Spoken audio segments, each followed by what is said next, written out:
Seasonal allergies. Huh.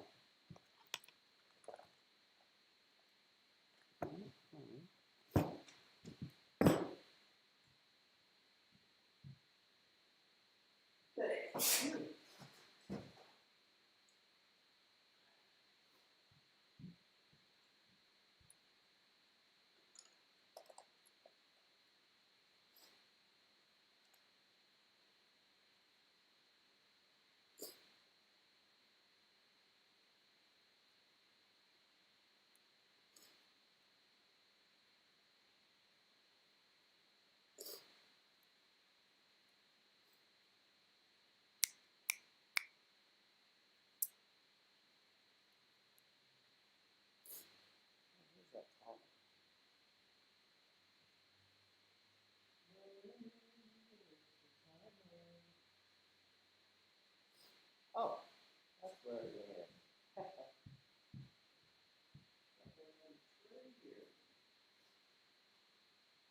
Well, that's what I can't find anyway.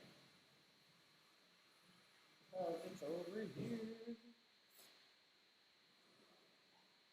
Let's see what I'm talking about.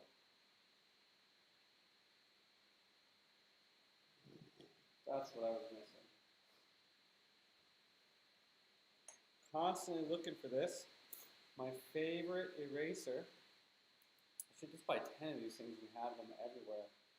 I like the diameter size and it comes to a nice point, but it seems like I'm always losing it. However, I wasn't losing it. I was losing my mind and my table. And I think it's because I'm having seasonal allergies right now.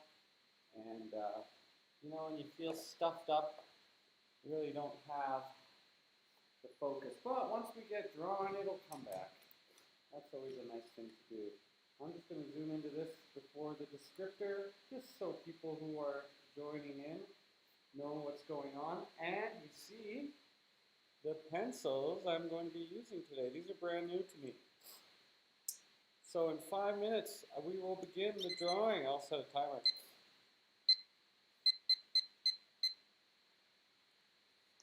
Here's the time which we will begin at. Counting. So I'll begin with some talking,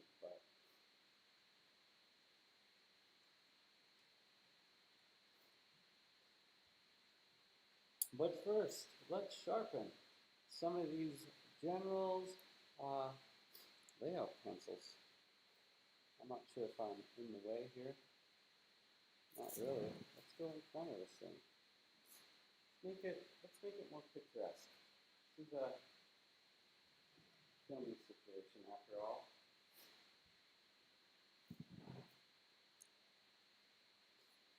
Might as well highlight the behind the scenes stuff a little bit. If you are joining in, don't have the picture yet, look on that YouTube page. There's a link to the website, although, I mean, there's only 2 or 3 buttons on the website. The picture is under the live stream. So I'm not sure if you can just grab it, or save as, or if you can just screenshot it if you have to. I have altered it.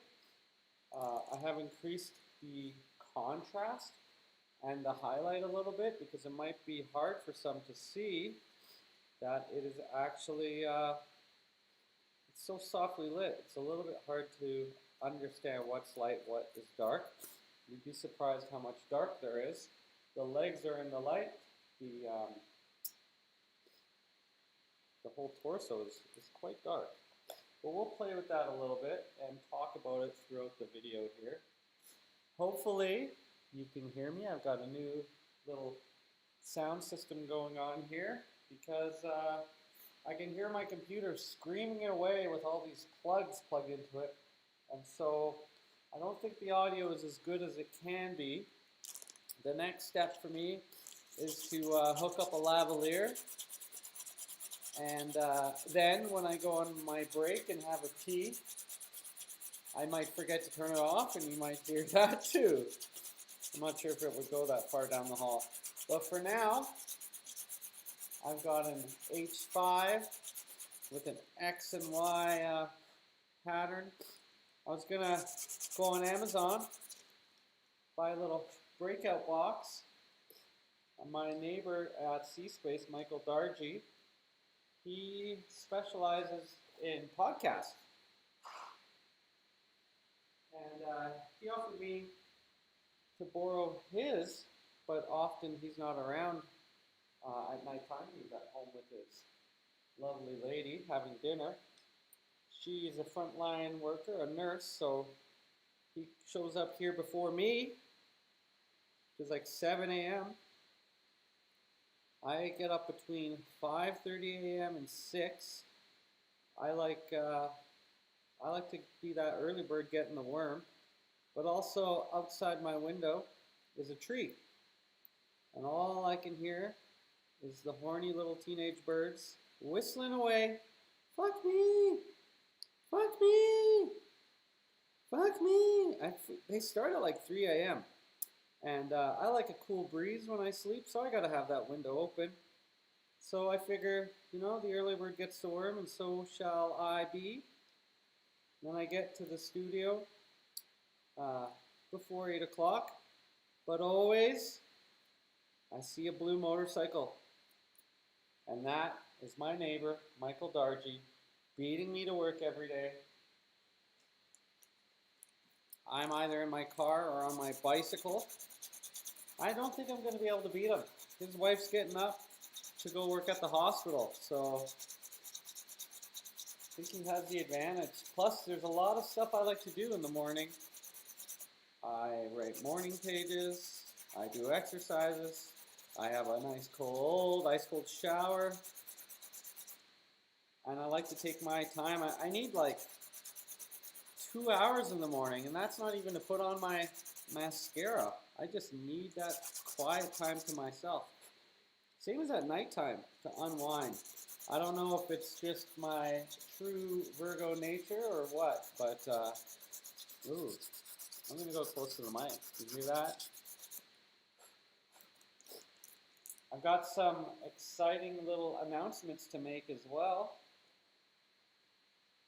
Maybe not that exciting. Exciting to me. And there we go. I'm going to back it up. I hope someone's out there joining me today. I know there will be. But even if not, I'd still be drawing. In order to let some people catch up, I'm going to pull the camera back and show you the messy setup. So you can see what we're dealing with kind of behind the scenes. Talk a little bit about it before we get underway. I will be using today the General's layout pencils. I've never used these before. They have beautiful chickadees or something on the front here by Bill Tilton. They're extra soft, extra black graphite. I gave one to Keith and I gave one to Luke, and they like them from what I can tell, but I've never used them. So today will be an experiment. I have 3 sharpened. The 2 ways that I sharpen, which is the needle and the bullet. So I've got like really long, slender, and then a little bit shorter, fatter one. Not sure if you can see that, if that focuses for you. But also, if they roll off my donkey today and break, I don't have to keep sharpening. This is the piece from last week, which we critiqued, and I decided to do something different today, but you can see up on the screen an image from the same shoot with model Sarabella, and just because YouTube algorithm shut me down 3 times, I've got that nipple covered. They were going to delete the film, but it is archived. So if you were drawing with us last week and you missed finishing, it's part 1, 2, and 3. You can finish up and see how I got to this. It was fun, and it was an experiment.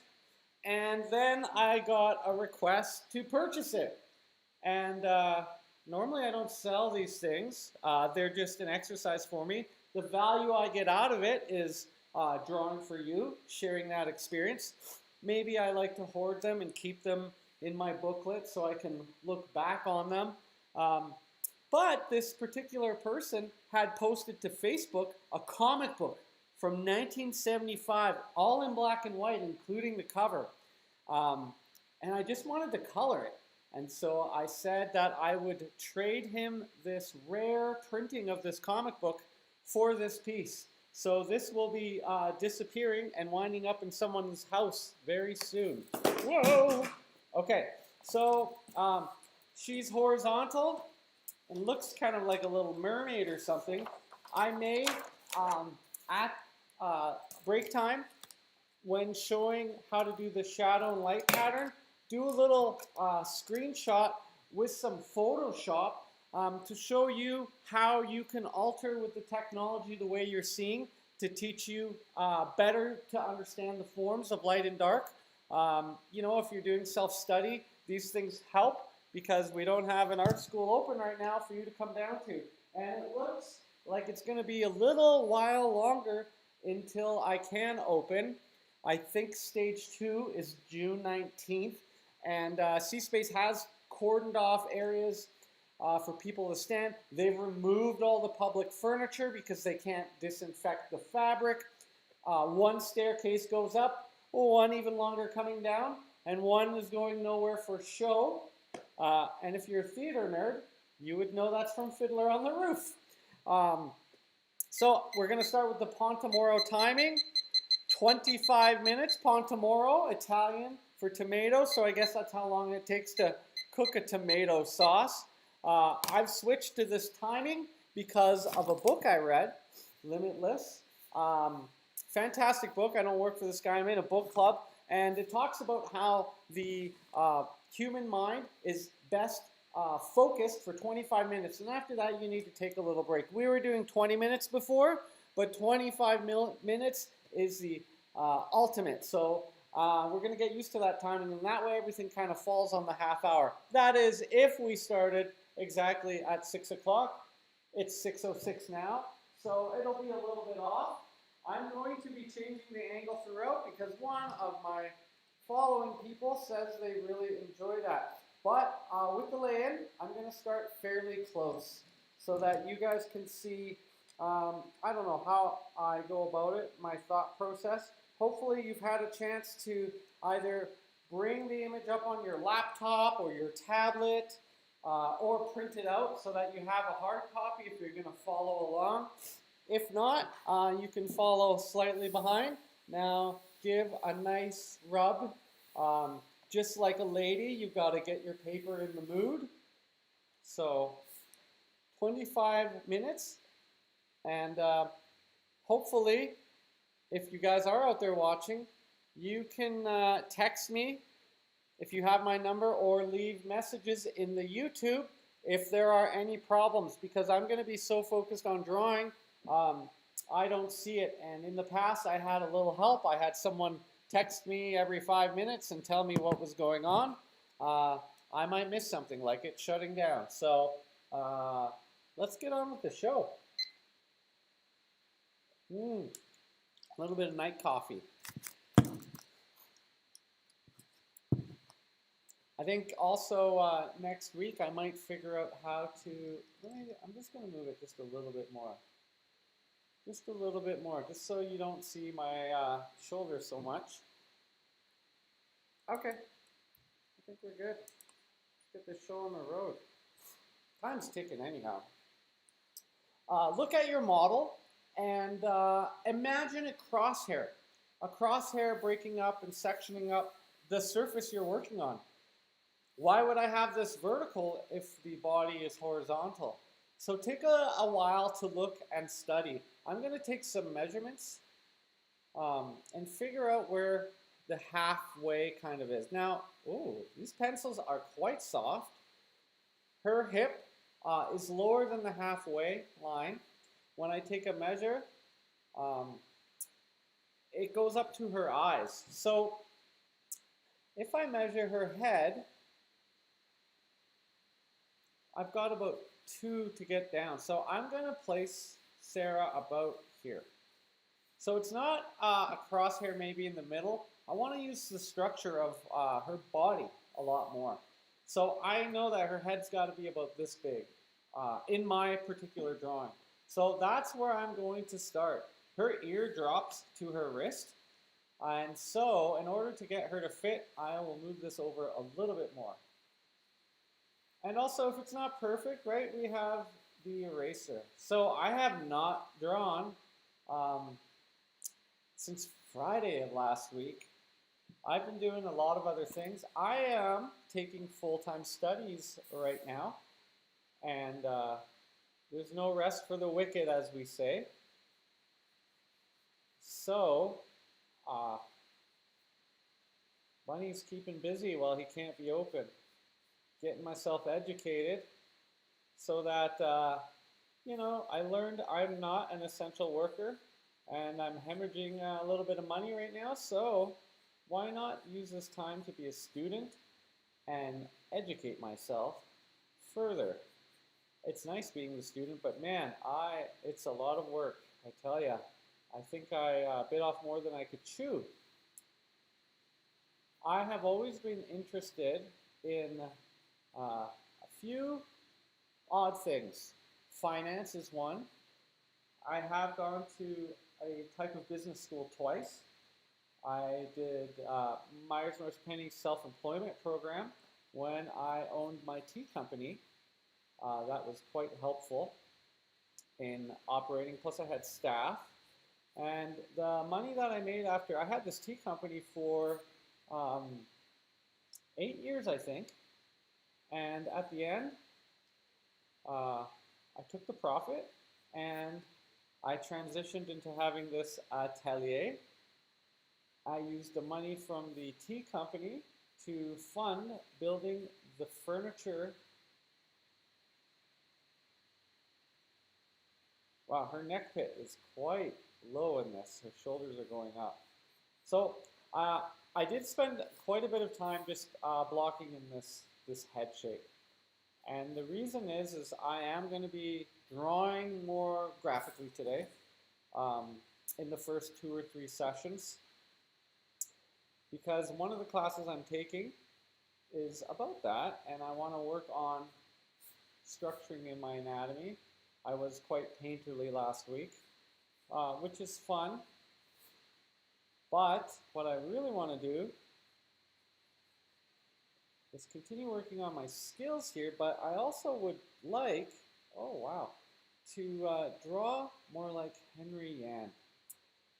And in order to do that, I still got some work to do in studying and understanding the anatomy, I think, before I'll be comfortable with that.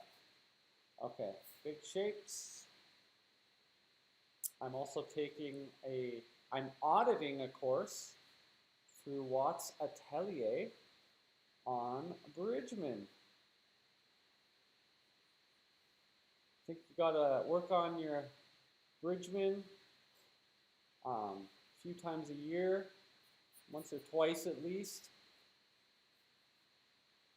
If you're a teacher, it's helpful.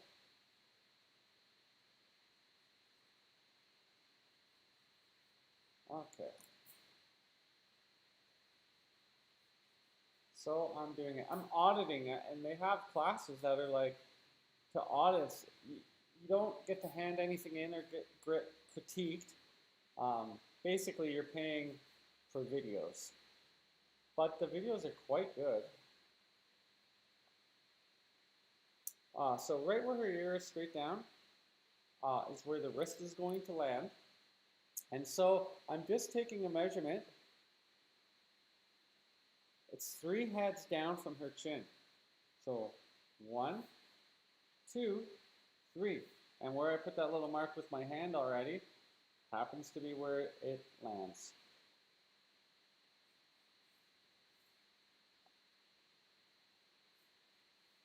That's where the hand's going to be. Although we can't really see it, I know what's down there, so I'll put it in.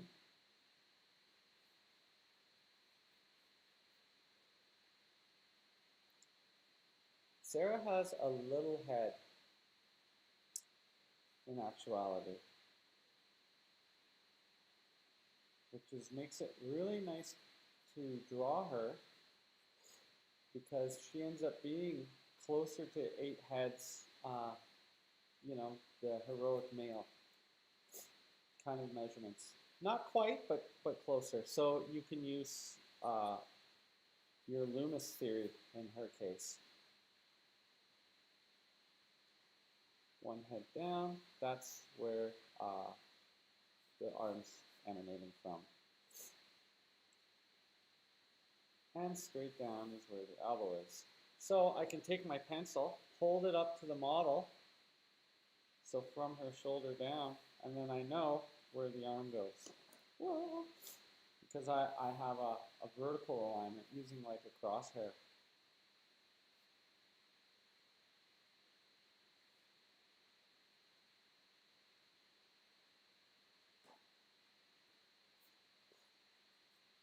And it might look a little weird to you right now because you're seeing it skewed, but we'll straighten it out at the break.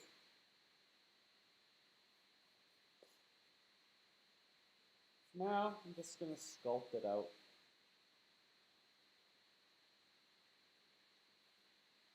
Not many people know this. It actually came up in a conversation today, but the degree I got at AU Arts, formerly ACAD, is actually a sculpture degree. I had decided that to go for space, I figured tuition was really rental of studio space, and at the time that I went, sculpture had the best studio spaces for the price, you know. I didn't feel the type of painting that I wanted to do, that it wasn't taught there. And I was kind of forced to be in Calgary. I didn't have the finances or option to live somewhere else. So I had to do my degree here. I was very excited about sculpture. I had a really good friend influence me to take it because I like building things a lot, and my whole family, for generations, if you've heard this ramble before, is carpenters. And I'm a man, so power tools. But actually, it's because I got to learn welding and how to make concrete with Katie Owie, an amazing human being. It was a really great faculty.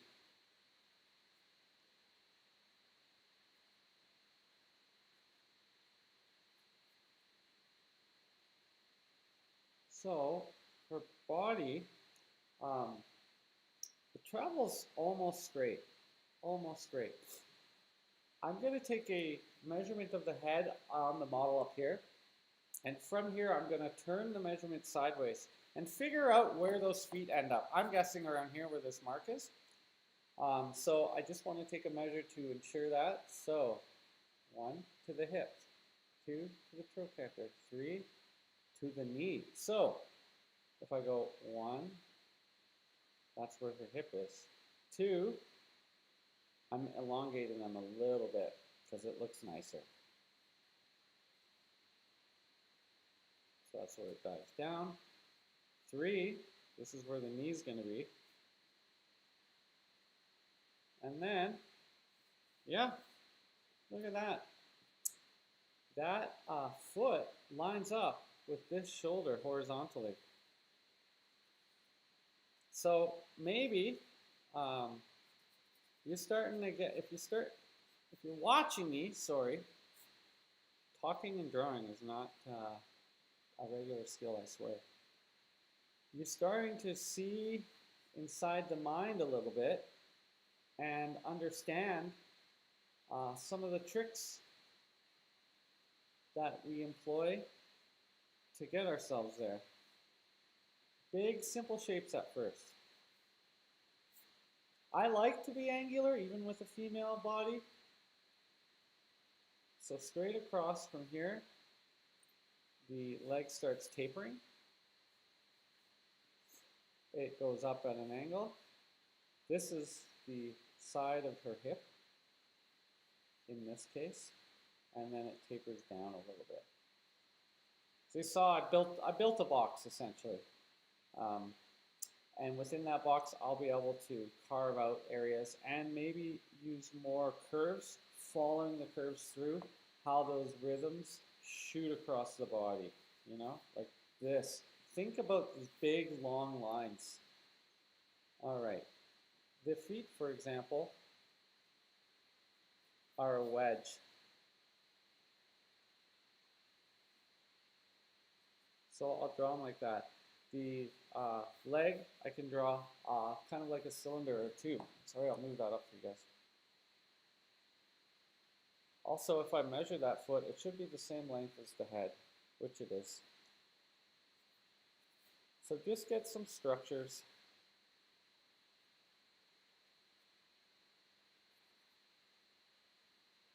There's a nice thing happening with the whole feet here that maybe I'll try to show on the board afterwards when we do the critique. I really should have notes when I do those so that I remember what I'm going to talk about. So there's still 12 minutes, like I'm only halfway in the Pontomoro timing. There's lots of lost edges in here as well. But because I'm doing drafting type drawing today, I will be drawing the forms, more than likely.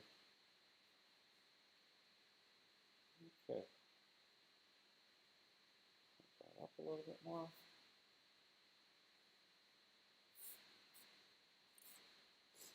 Hopefully that's dark enough for you to see.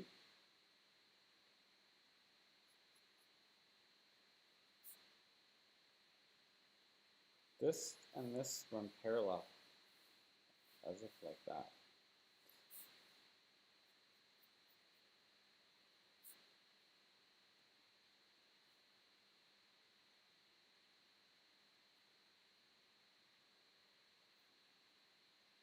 So I'm squinting down ever so slightly as I'm drawing as well, just to simplify forms, because the brain can get very confused with detail. It wants to know.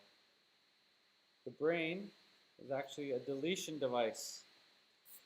It has to have some sort of judgment call to know what not to draw, what not to see.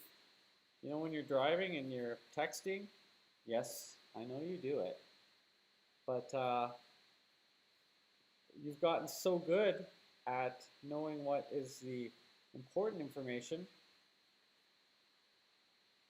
You know, stop sign over there, no one's crossing the street. When you first learned to drive, it was all this crazy town, like, oh my God, when do I signal? When do I do this? When, you know, I remember it being overwhelming. In fact, I failed my first driver's test. And it crushed me because my uncle, who lived here in Calgary, he was a race car driver. And they really wanted me to pass that sucker and drive a race car. Just checking my measurements. Right from the bottom is a fold. Okay.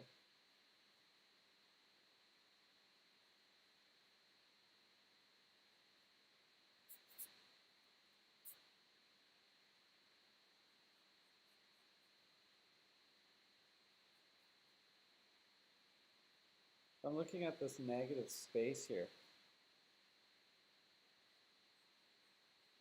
I'm not drawing the foot per se. Drawing this shape in here. It's a very abstract way of looking at things, but it's very helpful. Some curves. I mean, in a class, I would say to stick to one way.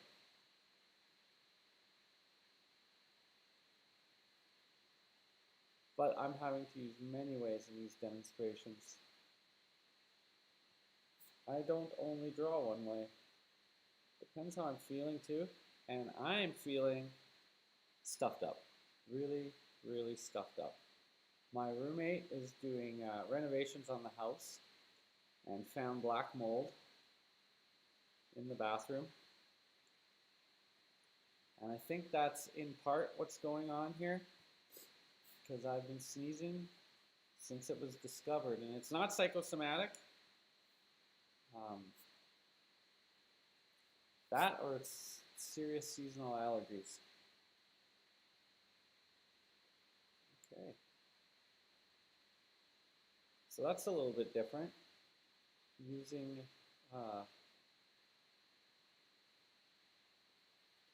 starting at the feet in a way here. All right. You never know what you're going to get here. It's like chocolates. You never know. All right. Let's just talk about a little bit of news as well. I am allowed to have private visitors, I think, starting Wednesday at BC Space. BC Space is being very cautious, which is good, about reopening. I don't want any of my lovely seniors down here, but one-on-one it's okay. But there's a good possibility that next week I will be having a live model up on the stand. You know, much more than 6 feet away from me, social distancing. But I mean, go to Safeway and Home Depot and all that. It's much safer here at the atelier. We've got a lot of room. When I can open again, I will have to limit it to 8 people, which is pretty much a break-even proposition. So I'll have to have the 8 people sign up. You can use your passes, like you don't have to spend any more money, but I'll have to know that those 8 people are coming and who they are. It's the only way I will be allowed to do it safely. But I would love to have a life model in here again. We're going to try it out next week and just keep our eye on the news and what's going on. But hopefully we can get back to a little bit of norm. A little bit. So I'm just looking at alignments a little bit to see where things are occurring.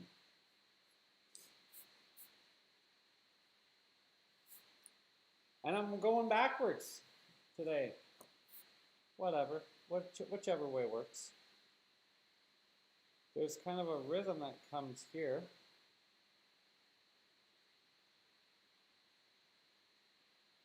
Let's see. A head length from this leg fold is supposedly, let me look at that again. Oh no. From the belly button, and the belly button is directly below here. So, we'll say that is the belly button, and if I take a head length, oh yeah, there we go. So if you're following along, take measurements yourself. Don't just go by what I'm saying, if it even makes sense what I'm saying. It makes sense in my head, but it might not make sense to what your eyes see or what your mind thinks. We all have different ways of looking at these things, and that's what makes art so awesome. There is obviously better ways of doing things, but there's definitely not the most right way. Here, I just want people to be better, and everyone has individual goals of what they're after, and there are many different ways of getting there. Especially, you got to use everyone's strengths. We're all got some sort of genius, whether it's spatial or visual genius, and we need to use that to our best advantage, you know? So,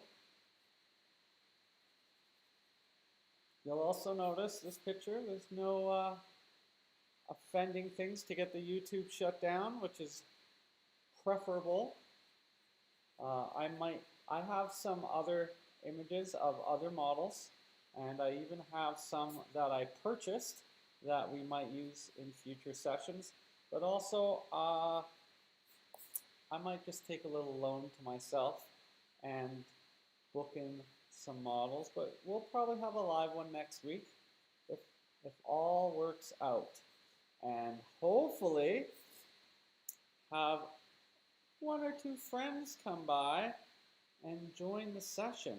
Although they probably will want to have headphones on because I'm going to be talking for you guys who are live.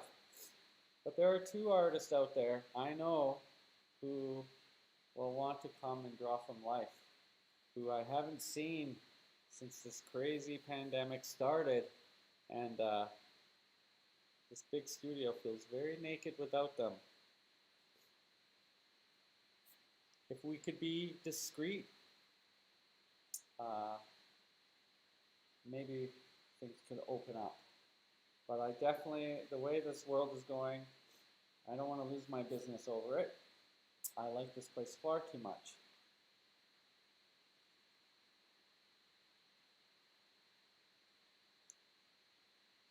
The sunsets from sea space.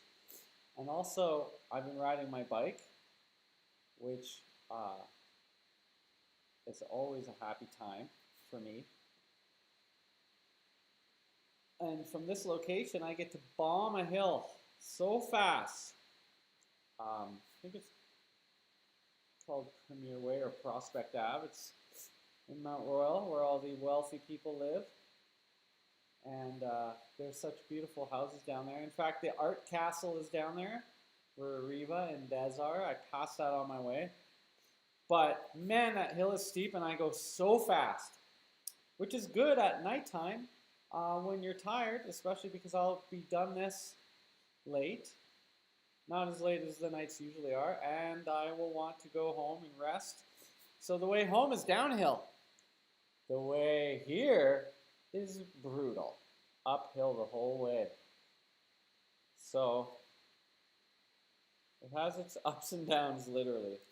Mind the dad joke. Hey, speaking of dad joke, I should also mention, I'm not really going on social media too much here, but it's nice to see people's birthdays. That's the only thing Facebook is really good for. And it's Miss Holly, who teaches at Swinton's birthday today. So if you know Holly and you haven't been on your social media, it's a big one. I think she's turning 41. Not supposed to say ladies' ages, but wish her a happy birthday. I'm sure she will appreciate it. It's been hard times for people, and birthdays are still pretty important. Shoulders got to go up a little bit. I'm just carving stuff out. I'm taking my sweet time. As you can see, the Pontamoro time is 20 minutes, and consistently, I kind of want to stop and take a break 30 seconds before it's done. I don't know why that is. It's just the limit I have, but I know myself best. Know thyself. So you got to know when to stop, when to take a break. I got to heat up my little coffee hot chocolate treat, but I'm going to straighten out the camera, and we'll take 5. If any of you are out there, take 5 with me. Here we go. Okay, 5 minutes. Look away from your work, and then look to it again. I'm going to shoot it more straight on so that you can see what we have here. See if you can catch up. You can screenshot all the steps if you want. Whatever helps you, that's what we'll do. So, 5 minutes.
Bum, bum, bum, bum, bum. Sorry if my back's in the way.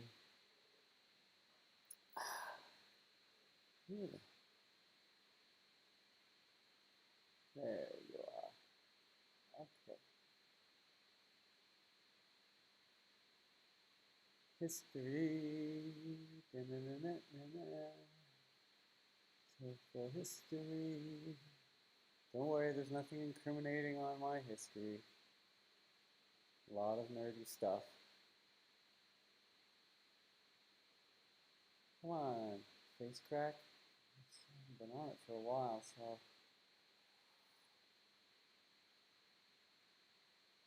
Oh my god. I go on Amazon way too much. Come on, face crack. Amazon, Amazon, Amazon, Amazon, Amazon, Amazon. Looks like I haven't been on it for 5 years ago.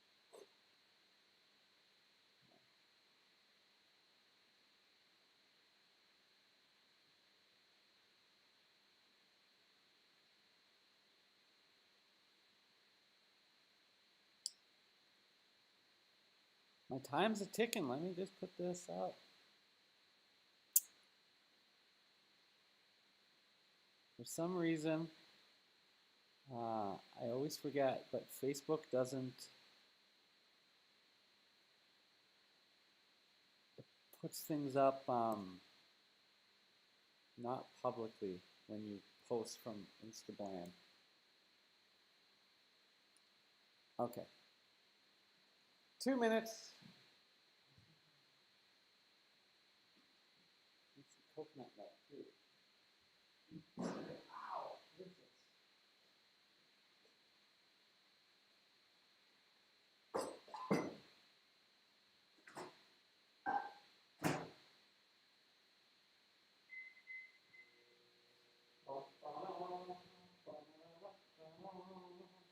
Let's see the full room set up again, because it's fun. Oh my god. What's happening here? I might just have to reload the visual here for a second.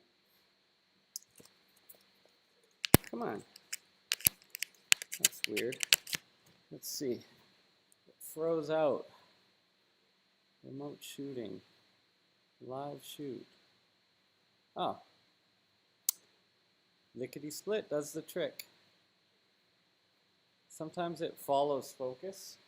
Yeah, there, like that. So I got to figure out how to turn that off all the time. I think that's it. There we go. Coffee's ready.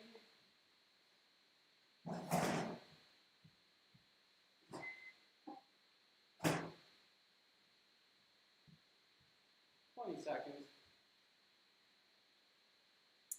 It looks to me like my drawing is quite similar to the actual size up on the screen. So maybe before we go back, I don't know if this is useful, let's just have a quick look. And I said I'd mention a few things, might as well use this as an opportunity for instruction. Oh, okay, so I'd say I'm like 8% smaller.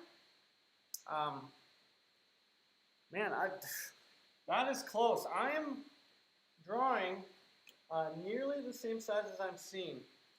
I am curious to see how close I am in head size. So, just going to take this quick opportunity. We're just here drawing anyways, right? Let's just put this over top. Okay, I am a bit smaller. It would be nice if I can shrink the screen to match maybe, and then we can really analyze my proportions. It's really helpful. Come by it honestly. I find that these skills, they don't make themselves, and you really gotta be brutal with yourself. The art world, you know, you might be doing it for joy, for fun, but if you want to make it, quotations here, it's not going to be a kind world. Everyone does not win a trophy because you either get good and get skills, or you can, sell dirt to a pig farmer like Jeff Koons or something, or you don't make it. That's the honest truth. Luke is always telling me about how brutal he works in character designing, just how brutal that world is. And if you're not constantly improving your skills, which is why he comes here to practice and he teaches here, like he's here 2 days a week. He's here 2 days, sometimes more a week. That guy's got the most amazing work ethic. Or maybe he is a vampire and doesn't sleep. I don't know how he does it, but you got to have that drive. I'm rusty. I only promised myself Wednesday nights. But I am also taking some classes. You got to just keep up. You got to keep improving.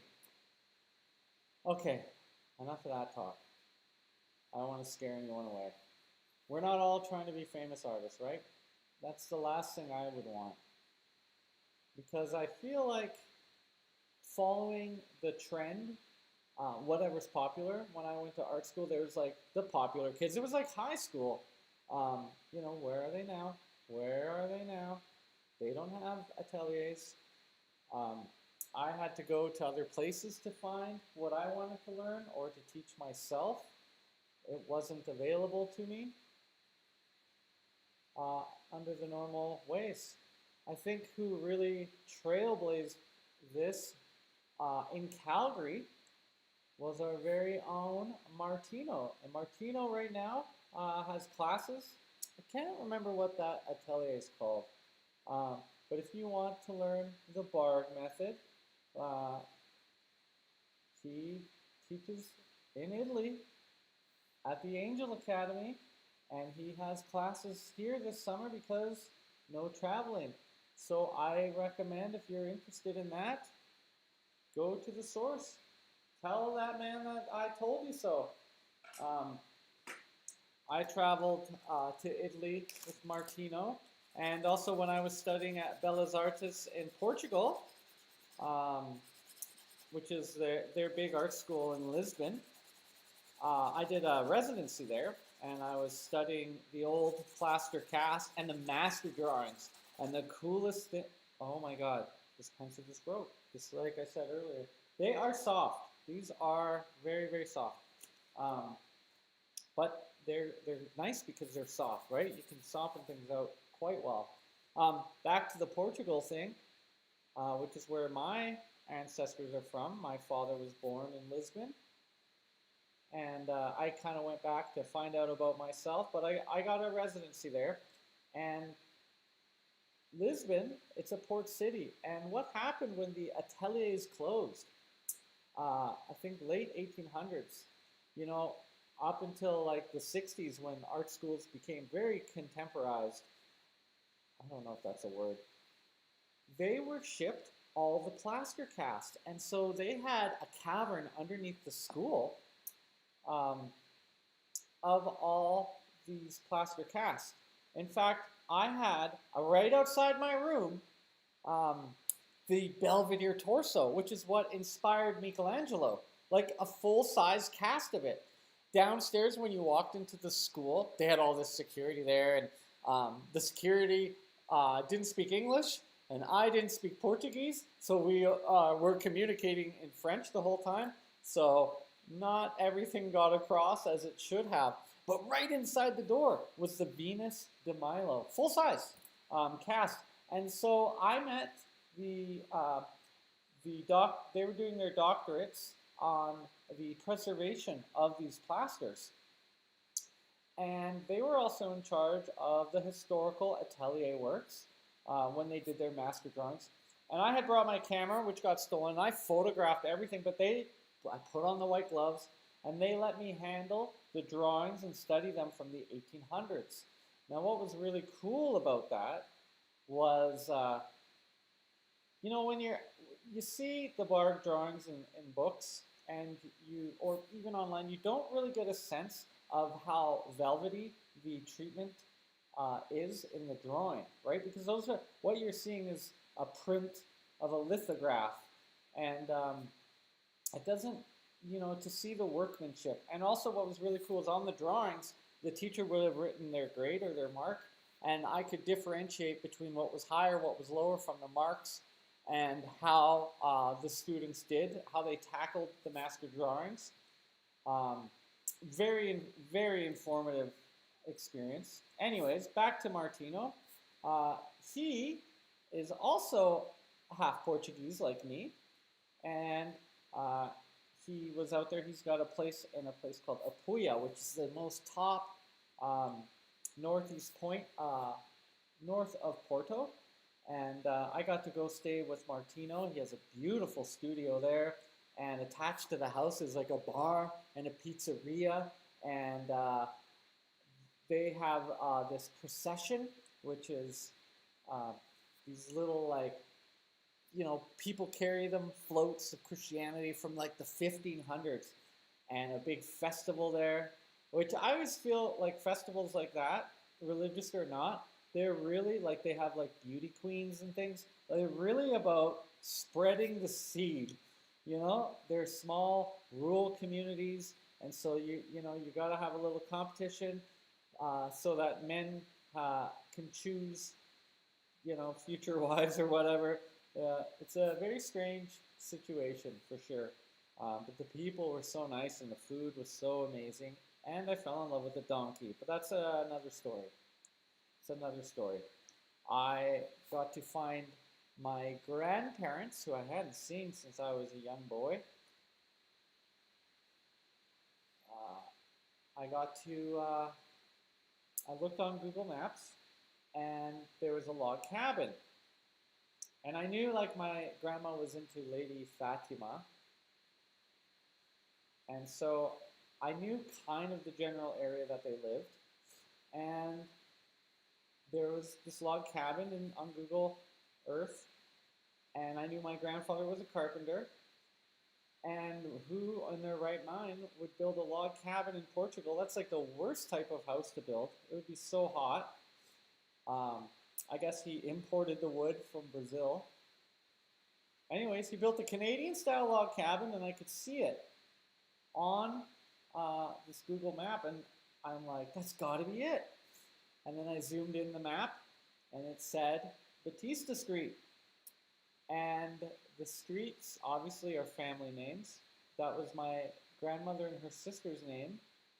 And so I rented a car, and I drove out, and I surprised my grandparents. And there was much rejoicing and crying and eating. So that was pretty cool. And when I was driving away, with tears in my eyes, I had to stop on the side of the road. It looked like Jerusalem. All the trees were like, looked like 1,000-year-old olive trees and stuff. And I mean, I've never been to Jerusalem, so I don't know. But I feel like that's what it would look like stone walls that were so old, kind of deserty a little bit, high alpine kind of environment. And I was trying to wipe out my eyes. I pull over, and there's this donkey runs up to me. And then this guy comes out, and he's laughing. He's like, "Oh, you met the donkey." In English. And he had a Canada flag hat. And it turns out that he knew my grandfather. And I guess there must be a lot of Portuguese people in Comox. That's where my dad lives right now, and he knew them. So that was pretty crazy to be on the other side of the pond in Europe, in Portugal, and pull over because I'm tearing my eyes away. And there's this donkey, and that got my attention. And then this guy who knew my grandparents and were from Canada. Strange things happen to me. I don't know if everyone has this life. It seems magical. I believe it. I got faith. Something's going on here. Something. something strange. I was actually tempted to never come back, to just buy the house where the donkey lived and he was selling it. Of course, I didn't speak the language. That probably would have been a pretty crazy thing for me to do. But my roots are here. I'm not from Calgary, but I love it here. Sea space is here. I've been getting these tarot readings that keep saying that I should go somewhere, but who's going anywhere right now? Give me a break.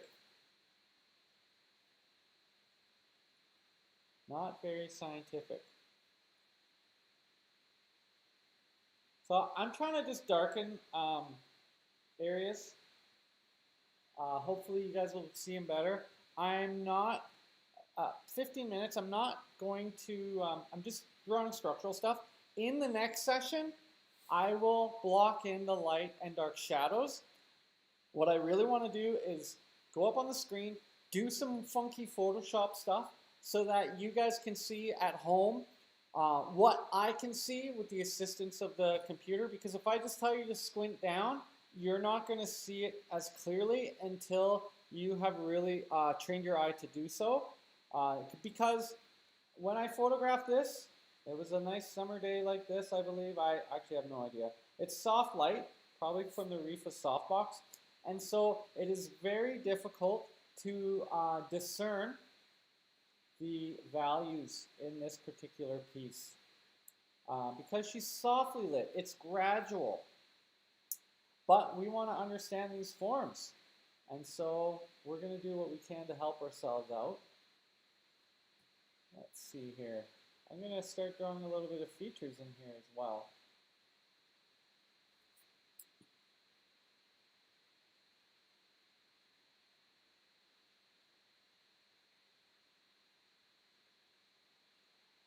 And she's photographed from below. And so she's up on the stand. So the chin to the nose will be bigger than the nose to the brow and the forehead. So just your rule of thirds becomes truncated. Plus Sarah has this adorable little upturned nose. It's kind of like anime. You may have a hard time drawing the face in this particular one.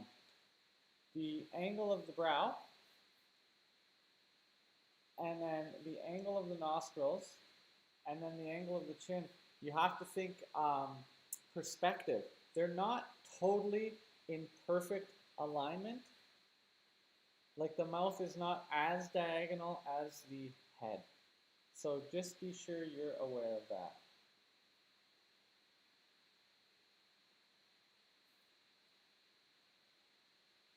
You can take this brow line to get the side of the mouth. She is smiling.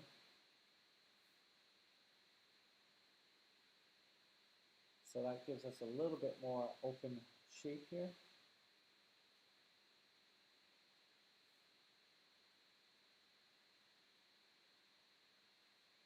And your brain might fool you a little bit to think one angle's one way when it's really another, like this side of the mouth. But that's okay because we can get back to this stuff. We just still want to block in what you can.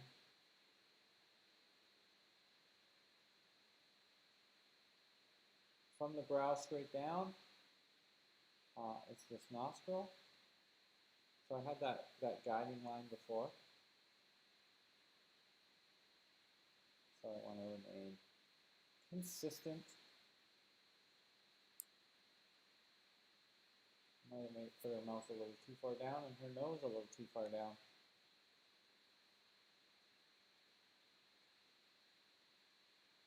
There we go. That looks better.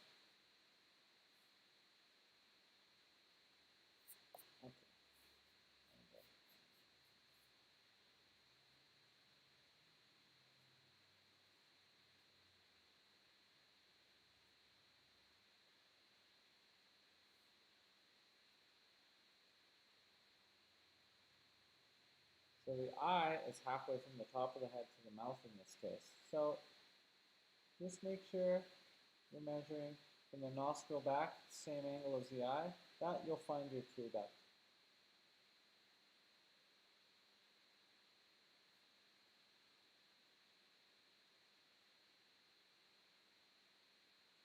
just going to put it in softly for now.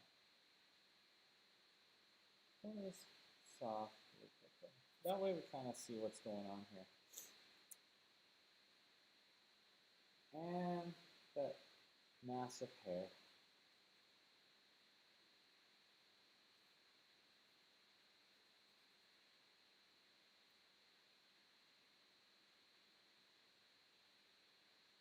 It's such a nice dark value. It's the darkest thing on here. These are graphite, so I'm not sure. They're very erasable, but I'm not sure what I'm going to put on top of this, or if this is just going to be a graphite drawing today. I have no idea, so I don't want to go too heavy with it. Because with graphite, when you're trying to put charcoal and stuff on top, it can tend to slip off. It won't stick. So it's good for laying out. The erase is really easy, but it depends what your aesthetic is at the end, what you want to do. So hope for the best, plan for the worst.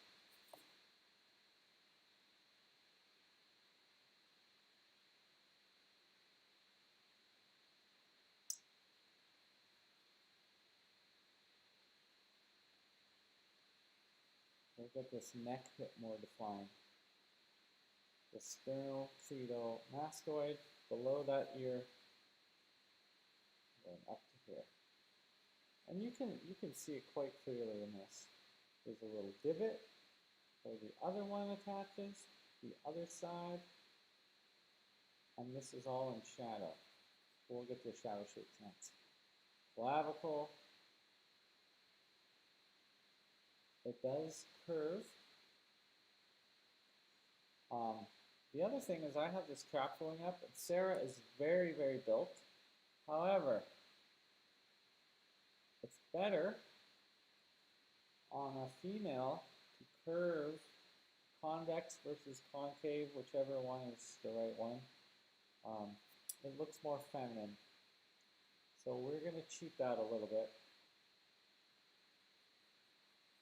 And I'm going to make her neck a little bit longer. So I'm going to drop this one. Looks more elegant. So sometimes we're just trying to draw what we see. Other times we're going to design a little bit.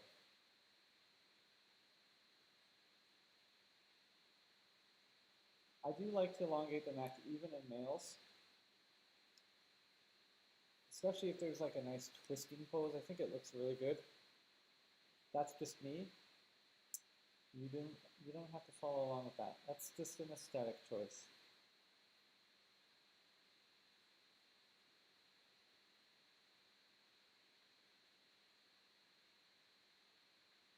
I got 7 minutes, so I'm going to put a little bit more structure to this hand.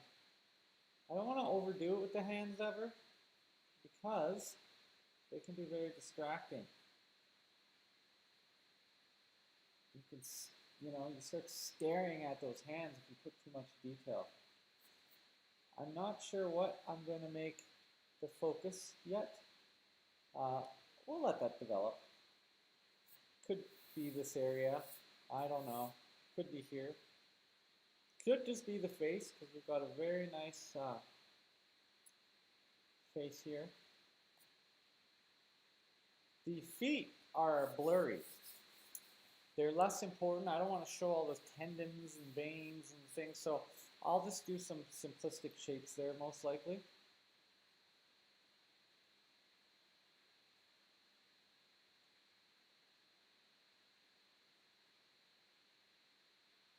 It's a lost edge down here.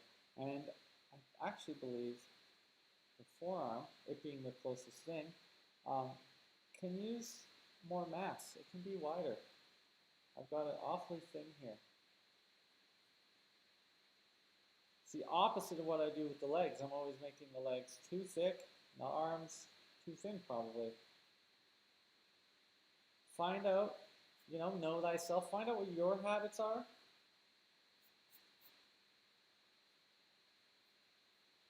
I'm just going to quickly check Thank you. 7 o'clock is when I do my exercises. So, in the next break, you're going to hear some loud noises in the background, panting and wheezing.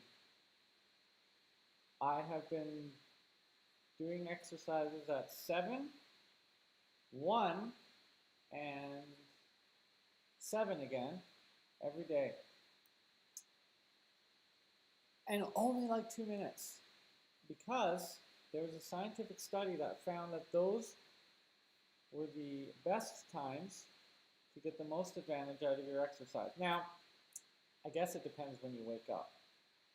But I have noticed quite a lot of change in my body in that short period of time, because I'm doing, I don't know, 100 push-ups a day, squats, jumping jacks,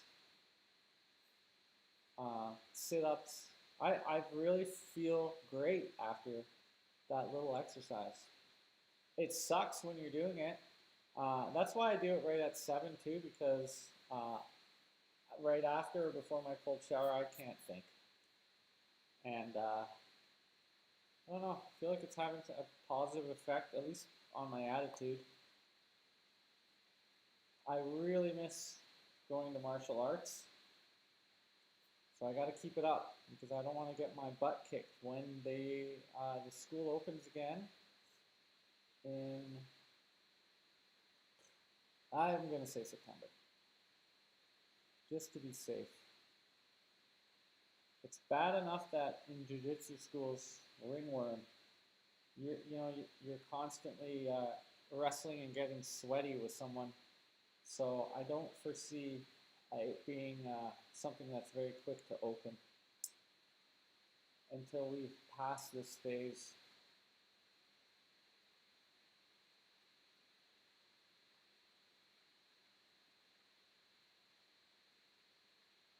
A lot of the martial arts schools are doing videos.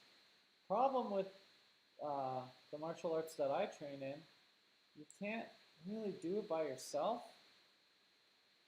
It's like, I guess you could play chess by yourself, but it's not like karate or something that you have a form. You need to be reacting to what your opponent is giving you, and so it's a little bit difficult to imagine just video being enough to work on techniques. A lot of people, they're like stuffing their clothes and making dummies. I don't know. Dummies don't react, so I haven't jumped onto that bandwagon yet.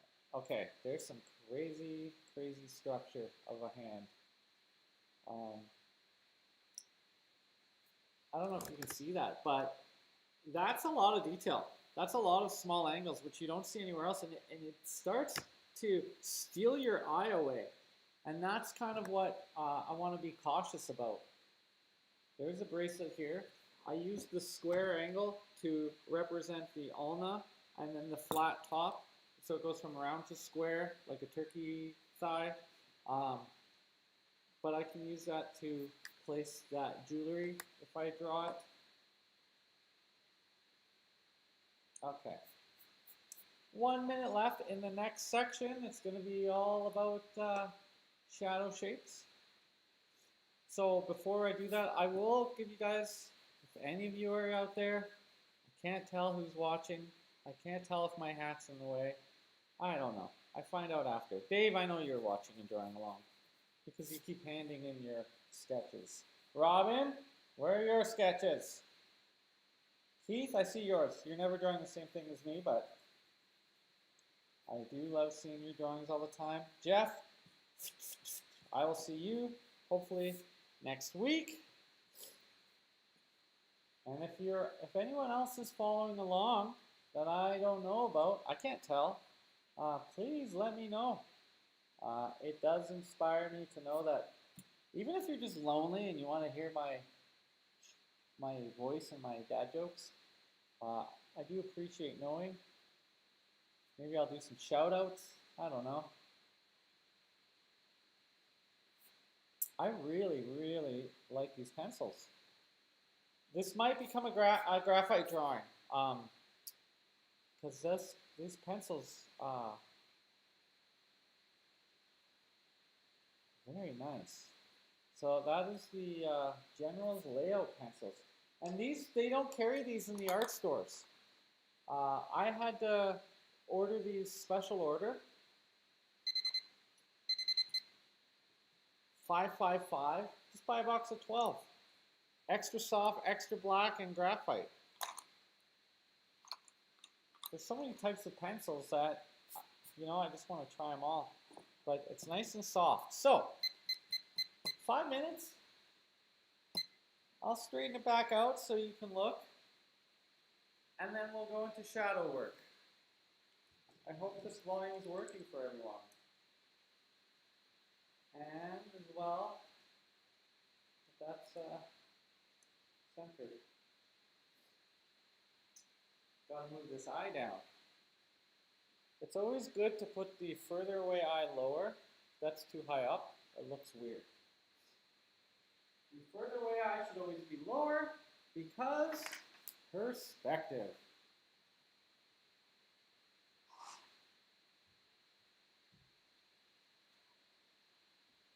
Looks like we're still live on the old YouTube. That's good. Oh, come on. Oh, that was the already broken one.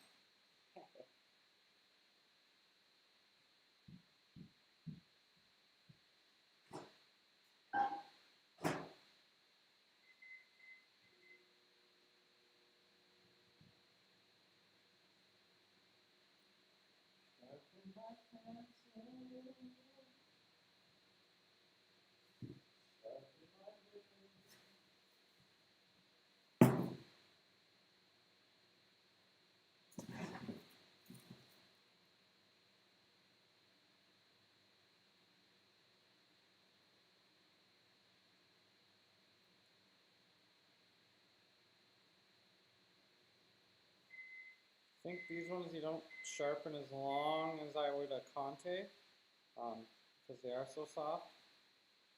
They were breaking on the sandpaper. Maybe I was being a little bit rough. But we'll favor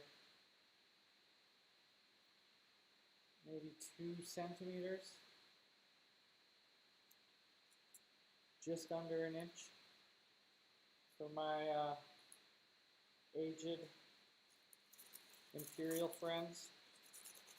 I still think in inches and not centimeters because of building. So I'm constantly like, how tall are you? Well, I know I'm 5'10". What? How many centimeters is that? I don't know. Maybe like 178, 173 or 178, something like that. Kilograms, come on. Yes, it's a smaller number. I have no idea what that is. I know how much I weigh in pounds, though. It's kind of like, how old are you? And then, you know that's imperial. And then there's the Canadian measurement of how old you are, and you have to multiply it by like 2.5. I don't know. Just talking to myself. Just talking to myself.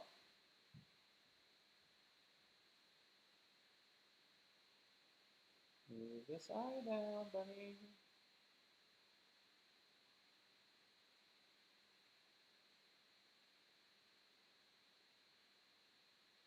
Down to there.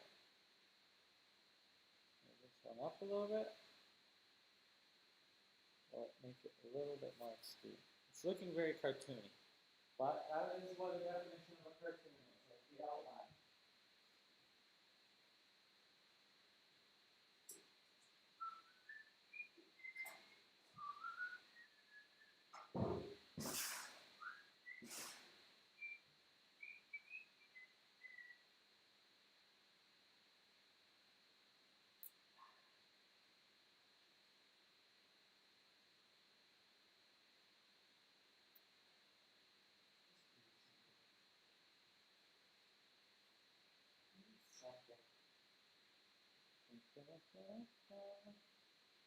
45 seconds.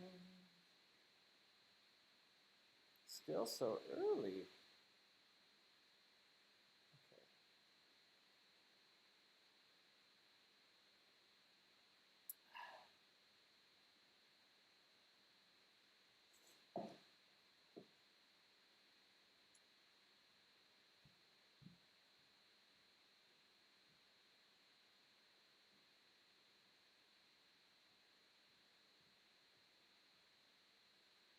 10 seconds. All right. I'm going to go up on the computer screen here. It's a good thing there's a delay. Otherwise, this wouldn't work. Okay. So that looks a little weird. All right. So I'm going to just be on my laptop down here. I am shooting the screen, but I'm going to open up the windows. Now, this photo, I'm in a Macintosh, and this photo is just in, I don't know what they call preview or something. I'm just going to open up in preview the tools. Wait, I'm going to make sure you guys can see what, a little bit more of what I'm doing, okay? Across the top here. I think you'll get the idea of what I'm talking about once you see it. Okay, so try to keep my head out of here. Let me just go like this. Okay, I go up to Tools, and in this one it says Adjust Color. Well, whatever program you're using, you're going to have like a little control window. And here you can elevate the exposure. When I elevate the exposure, you can see on her leg, that yellow part, this is the brightest light. You can see some shape on her face and a little bit cutting through the arm here. Okay, so that's your heighten your exposure, you get your lightest lights. So in a way you can see that where the shadow is because it has still the chroma, but this yellow, this bright, your lights. Okay, now I'm going to put it the other way. This is exposure. And that just takes all the light out of it, but it doesn't help us see the difference. In some programs, that might be called highlight. If I go to contrast and I increase it all the way, it starts to look like modern art or a Banksy. And you can see that it darkens and shows me where the shadow shapes are. So these are the shapes we want to draw. So I'm just increasing my contrast so far, okay? So you can't see them as much there, and I pull them all the way over, and you start to see them there.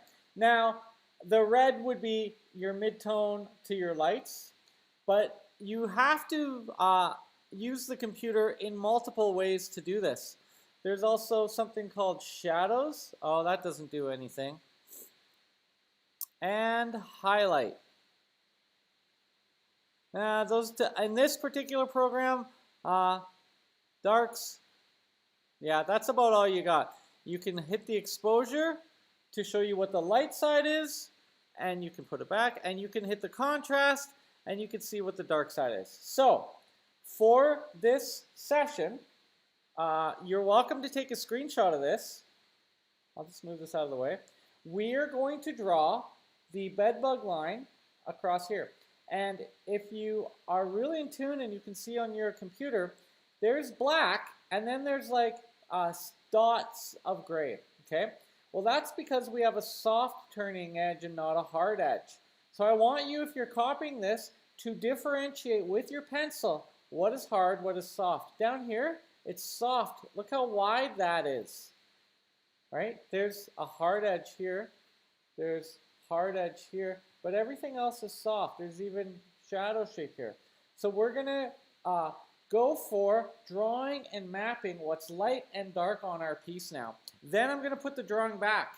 But please take a screenshot if you're wanting to do this technique. We'll spend a little bit of time on the shadow shapes now with the Pontemora timing. But that should give you an idea of when you squint, it doesn't do it as nice as this computer, but when you squint, you're trying to find the lights and the darks. And that's essentially kind of the process. If you have Photoshop, there are way better filters to do that. But That's just the one built into my Mac. Whatever I opened the picture with, whether it's preview or what have you. Okay, so we'll get back to the drawing and we'll do the shadow shapes. Simplified. I'm just going to move this a little bit closer so that you can see all the nuances and how I'm holding the pencil as I draw. Maybe I can go a little bit over my shoulder. So it is at a bit of an angle. I apologize. It's just I have a body and it's in the way. I haven't been doing that overhead shot as much because I like being able to move the camera around and talk about things. And when it's over my head, I can't do that. So I'm going to remove my hat so that it doesn't get in the way here.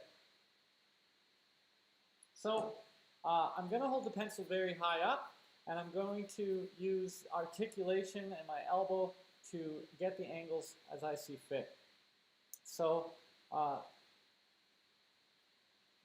the eyebrow is quite a hard angle.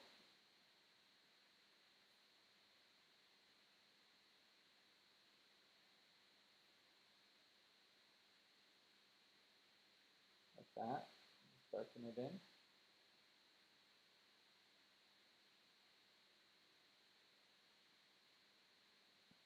There ends up being the eye.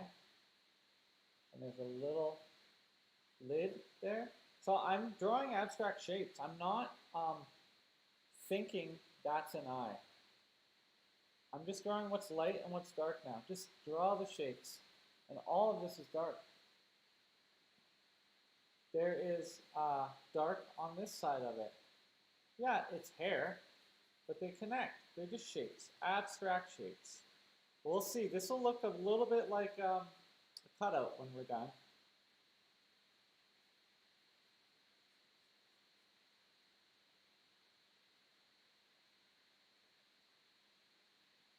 Which is fine. We can refine our edges later. We just want to simplify our shapes at first. And I'm using that soft side to get my tone down.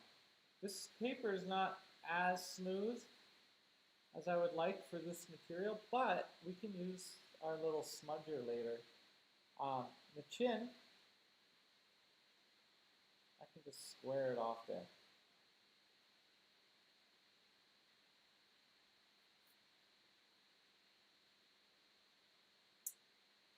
Okay, let's go up. Forehead, the hair, in general.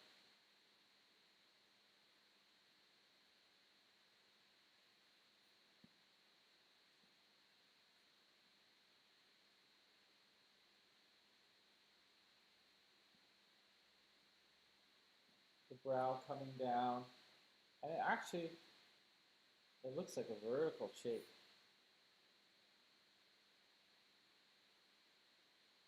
The hair does touch it. It's like a big triangle. Make it a big triangle. You can always erase stuff out later too. You're a little bit off.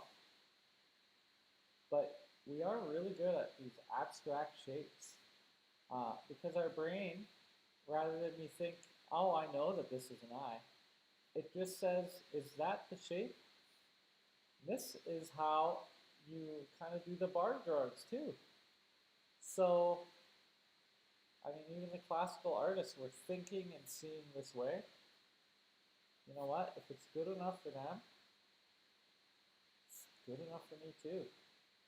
It works. It works.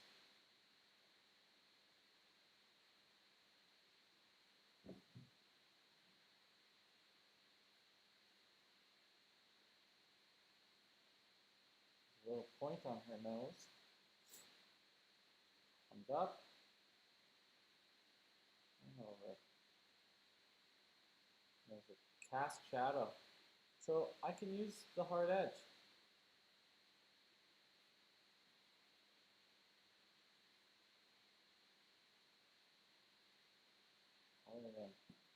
Maybe I should have zoomed in a little more.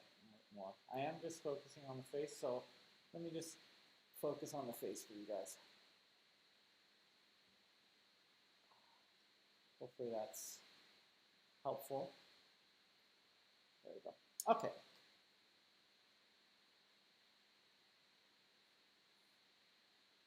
The eye comes across.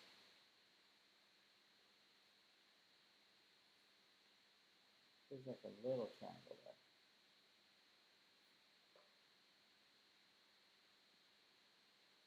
Maybe you can't see my wrist as much. Just see the angle that I'm holding.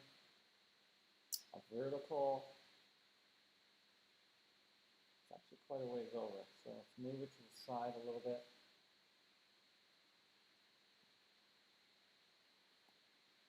Now I'm going to use the softer edge because this edge is softer. Now I'm going the direction of the form. I'm following this bedbug line down. I'm not going this way across the form, right? At the edge of the eye, comes down. So I'm still able to use, you know, the technologies of the vertical. And the mouth is dark. From the center of the nose, there's like shadows on the teeth.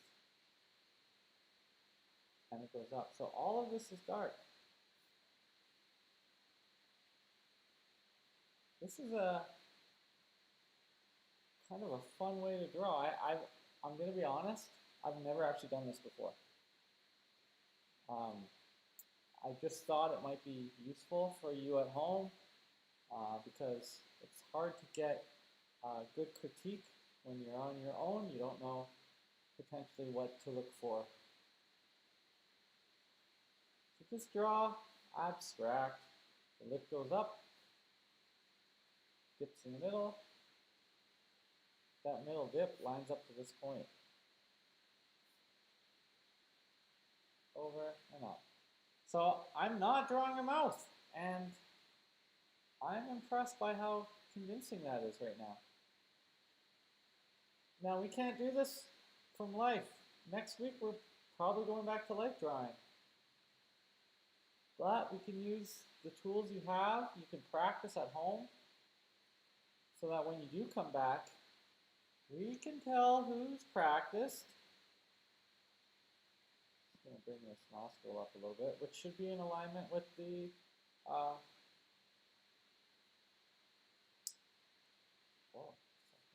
with the tear duct, right there. Okay, that's fairly close. There are things, but we refine them later. Now, all this is soft, so I'm just using the soft edge.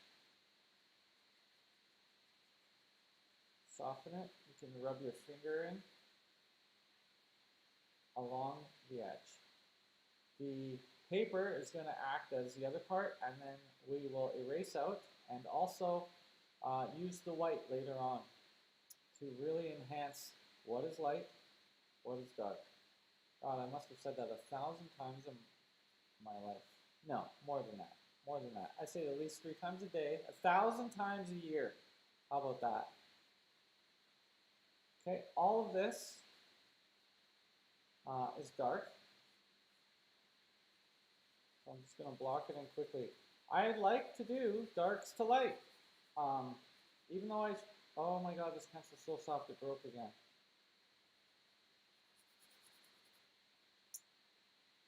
That was the short one too. Okay.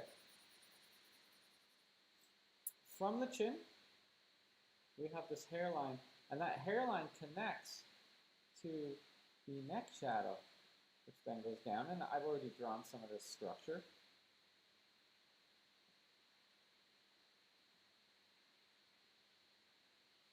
Oh, there's a really neat feature here. Sarabella is wearing this witchy moon shape, and it looks white on the screen. It must be metal or something, and it's reflecting, so it's not even yellow. Cool.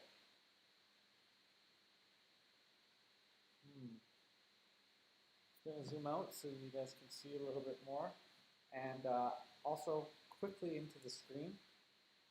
Look at that. I can't go any tighter, but if you look, you can see it's white on there. All right. Go back to this drawing here. Zoom out a little bit further. Since we're moving down. It is below the shoulder. I put it up too high.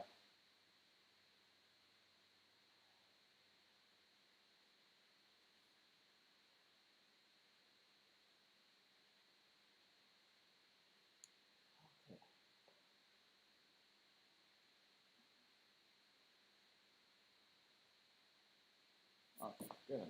Anyways, we shade it. If you're using this pencil, be gentle. Don't break another one.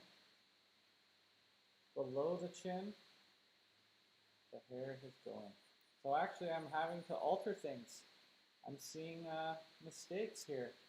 And in fact, I'm going to lower his shoulder yet again. Just based off the abstractness of these shapes. Where the sternocleidomastoid, there's a shadow from the necklace. It drops straight down. Wow. A lot lower. There's about, so I'm using the soft edge, about a 45-degree angle. And it connects up like that.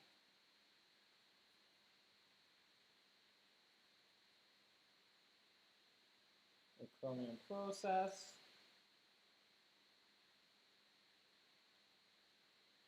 Okay, well that altered things quite a bit. I feel like I was quite a ways off there.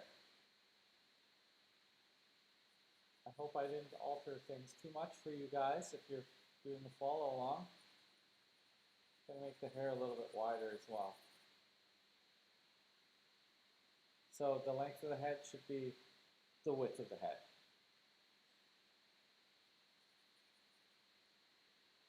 And the neck, a little bit skinnier.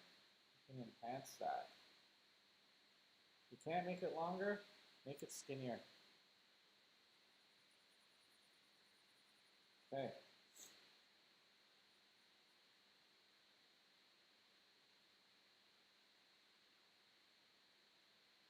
So we do have,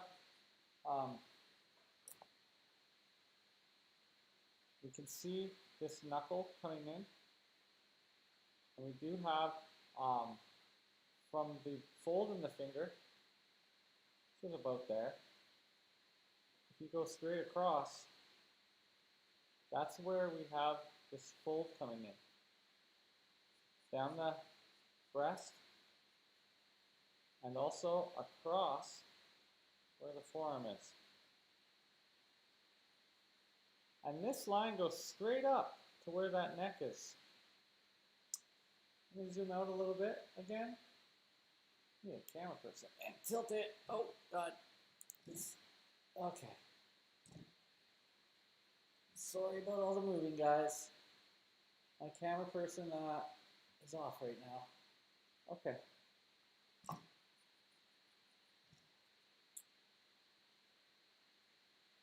All right, so I like to go top down. And so if I don't do over here, my hand will start dragging it in this area. So I haven't shaded this in yet. I'm going to go across the traps here.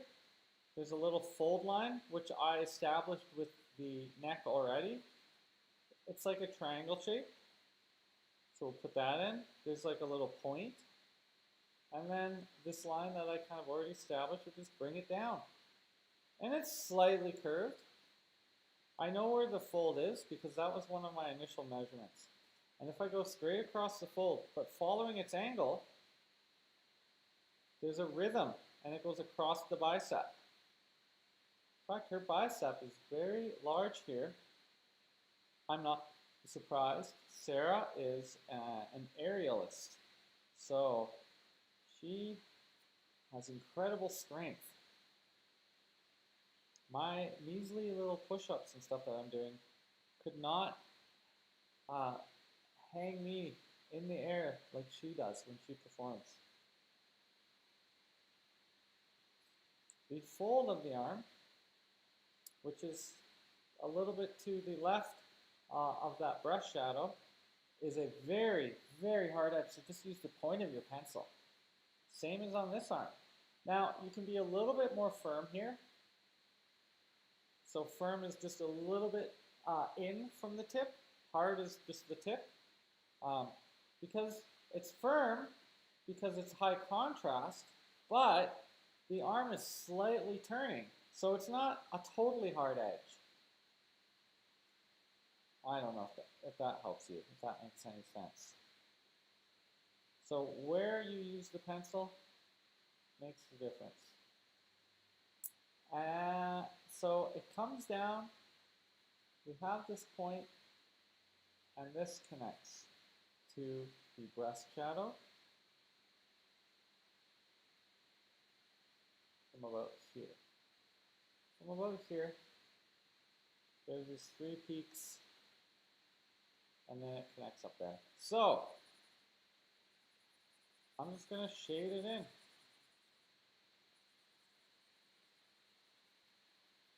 All of it. That's a dark. We have other things happening with halftones here, but we'll get to that. Because all of this in general is dark. It's hard to see that with your naked eye. There is a little shape of less dark, so maybe the value of the paper here and a little bit here. But everything else needs to have some sort of tone on it.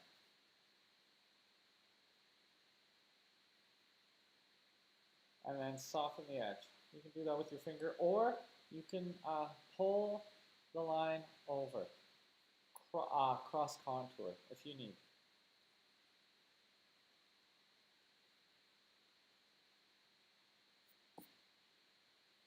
Okay. This whole back arm is in shadow.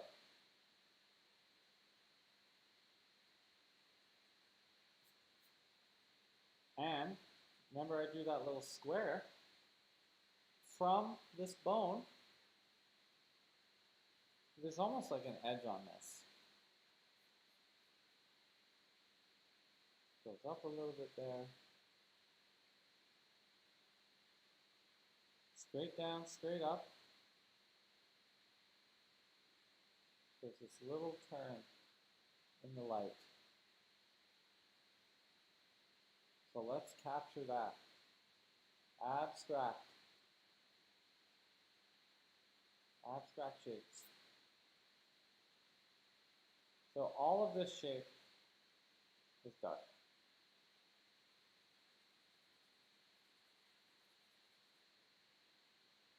Along this hand and along the side of this finger,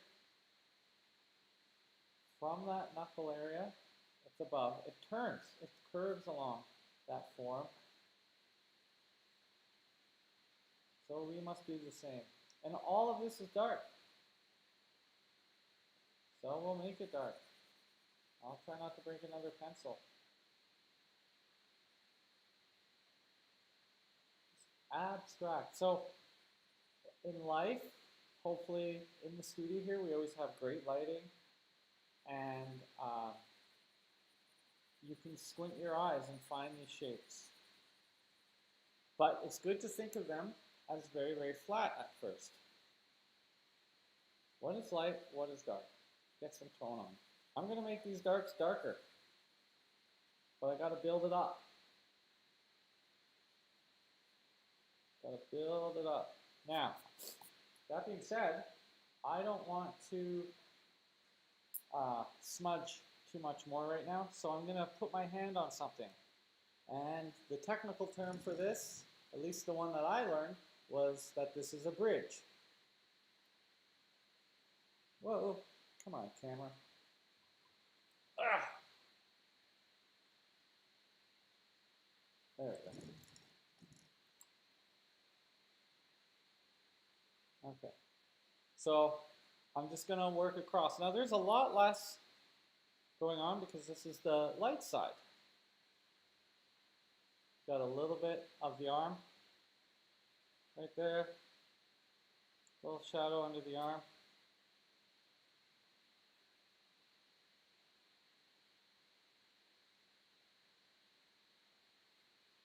Straight across from here, horizontally straight. And following this line here, the shadow goes. Just cut it out. None of these, I can't say what these shapes are because they're abstract. And that's the way you want to do it. So we have a little bit up the arm here. And they merge together. Lost edge.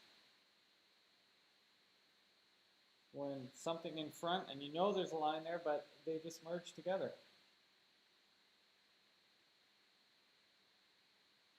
I love lost edges.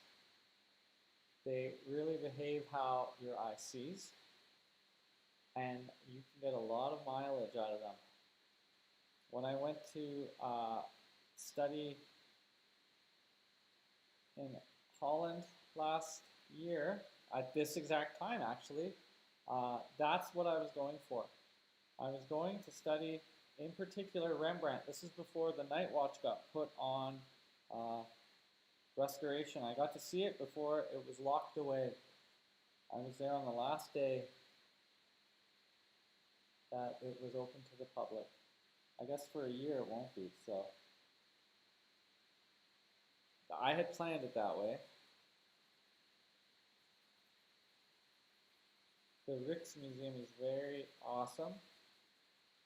Any museum in Europe, in a country where they, ran the world, Spain, that's my next goal. Because Spain and Portugal, they have many riches and wealth. When the Dutch were trading, that's when you get all the Flemish art. Whoever's wealthy, it seems, has the art, which is a little worrisome because that would mean that Alberta's days are done. The oil years are over. We're hooped, guys. Sorry I couldn't be more positive about it.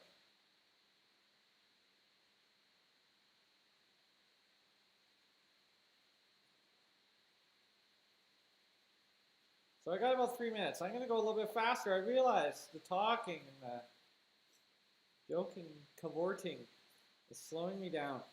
I need to have the shadow shapes in here. I'm probably going to rub them down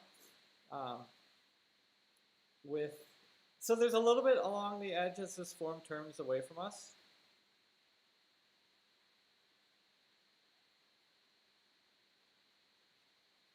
So we'll get that in there quick, along the heel.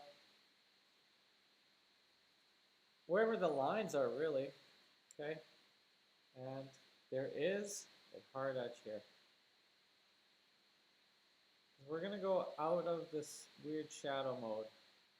It's interesting. It definitely helps you see things. It can help your training, I guess. I don't need it, and it's actually feeling very distracting to me. It reminds me a little too much of Banksy or my nemesis, Andy Warhol.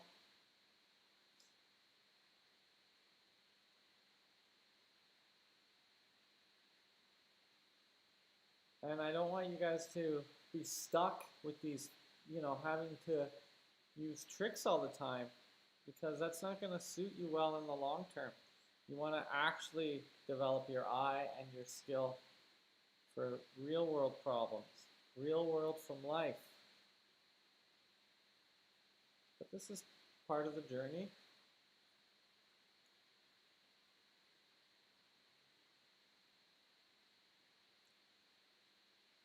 I'm going to run along a little halftone. Now I'm going across the contour here, meaning the form line goes this way, down the cylinder of the leg, but the halftone, the lesser shadow shapes, smaller details, go across the form. And by doing that, you have more texture and interesting things to look at. I mean, it's not a hard rule, but it certainly helps in telling the viewer what they're looking at, right? By giving different directions, different textures, we help them understand what we're transcribing for them to see. So we got all these halftones in here now. I'm not really sure what I'm going to do. I definitely feel like I need to darken it. About 10 seconds left. I'll put the camera on straight, and you'll be able to see the block in of the shadow shapes, and hopefully that will give away my thought process a little bit more. I also hope that this audio, this new microphone I'm using, is helping you guys hear me. I think maybe I will try a lavalier next week, if I can hook it up. Man, I am glad I had this equipment from before, because stuff's expensive, and I have $0 for this kind of thing right now. So we'll just look once more. This was the shadow shape and patterns with the effect that I'll be taking off now. And this is the shadow shape and patterns. Now let's take 5. We're not going to do the full long break here. There's no socializing. Oops. You can take a break whenever you want. You're at home. Pause the tape if you're doing a playback.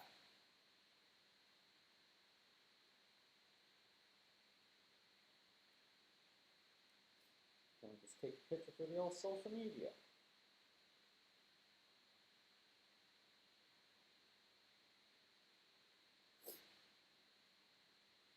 Hopefully get some more people watching these.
I'm taking the timer with me because I gotta go wash my hands. I don't want to beep them for 5 minutes if I'm late. 2.5 minutes.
seconds.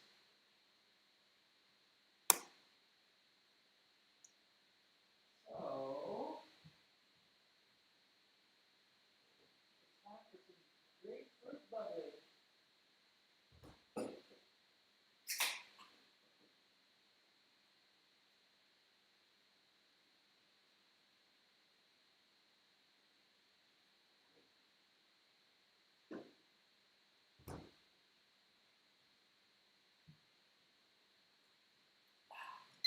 All right, give it 1 second here. I feel like I should be moving a little faster now. Making the mistake of overly teaching and not drawing here. And also, okay, to point more timing, because that's important, and it's right by the microphone. Can you see the microphone? Maybe not quite. I'd also like to talk about bubbly. Now, if I had money and invested in stocks, I would probably invest in this sugar-free, delicious bubbly water. Screw Fizz brand La Croix. Bubbly is where it's at. I squeeze a little lemon in it. Now, I know that this is a drawing channel, but I'm also a healthy nerd, and I pretty much eliminated sugar from my diet, not like added sugar, since January, and I'm on this keto diet and intermittent fasting, and I gotta tell you, I'm 6 months in now, but there was 2 weeks there where there was some bad influences in my life, and I got off the diet, and I felt crummy. I'm back on it. I've got a little keto flu here. Oh, so much fat. It's hard to eat that much fat. Now, I'm back on the picture really quick. I'm taking off all this crap. What I decided to do, while I emptied my mind and my bladder, I decided let's look at the lights, and let's put the lights on the drawing and kind of work around them. So in this case, obviously using technology again, but you would squint your eyes looking for something different. You would squint your eyes to turn all the midtones and dark parts in the light dark. So you squint down and you just find the highlights. So we're going to do exactly the same activity. Okay, screenshot this if you need to, or do it on your file. So I'm going to do that now on here with the white chalk or pencil crayon. We're going to draw shapes in the same way we draw shadow shapes. I'm doing this so that we get the lesson across. Okay, here's white. Same thing. The other thing is just make sure you erase first, because you don't want to get any of that material in there. Then you won't have white. And then we'll just bring the two together in the final sessions. It's great if you have some sort of brush. Get rid of all that erasing crap. If you want to know all about erasers, check out my personal Mr. Brian Batista YouTube channel. There's a whole episode about erasers, and I test them all.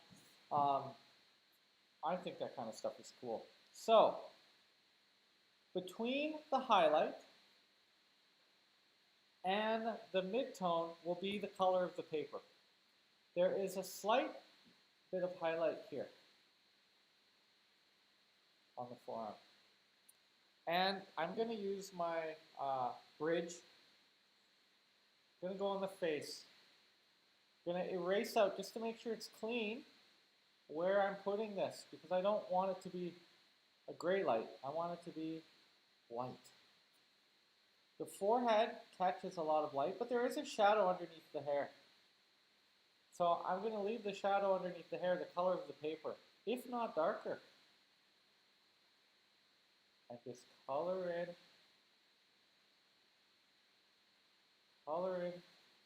the shape. If the form is turning, leave it the color of the paper. It can't all be white. It'll flatten out if you do that. Okay, tip of the nose. And I always describe that highlight as a square. It's cheek. Just a little bit. Because it cascades down and turns along the form of the face. In fact, I might erase it a little bit because it's a little too white. This side. Now, from the side of the eye, down, erase it. Make sure it's clean for this white. Normally this would be, in painting especially, this would be your last step. You paint your highlights on, and you'd paint them on thick. Highlights should be thick. White paint is opaque, so it's the best thing to go on last. Okay. What about her teeth? For the sake of argument, we'll make those white too. Now, it's good not to draw lines in between the teeth, I've found. I guess it depends how big you're drawing. But I would recommend that you don't draw lines between the teeth unless you're drawing like Madonna. Here there shouldn't be too much white, but it'll flatten out if I don't put anything here. So I want to put a little differentiation. Because it is a light part, but it's not white. And also, there's like a half moon shape along the chin. And it's kind of triangular, actually. So we'll put that highlight there. Okay. I'll hold it up to the camera more straight. You can see the idea. We need to bridge the light into the paper, and we need to paint the tan into the paper. So that's going to be where we do our edge control, and probably just use a blending stump or two in order to soften these things out. You can also use a little bit of crosshatch if need be. You can direct the eye with line on smaller forms. You want to go across the contour though, so this way, not that way. Because it leads the eye. And this isn't a hard edge here, so I'll soften it up. You can smudge this, but make sure you have a clean finger. Her necklace, which looked very white in the black and white version, or in the shadow version, pure white. It's kind of a nice feature to have something so bright in the darks.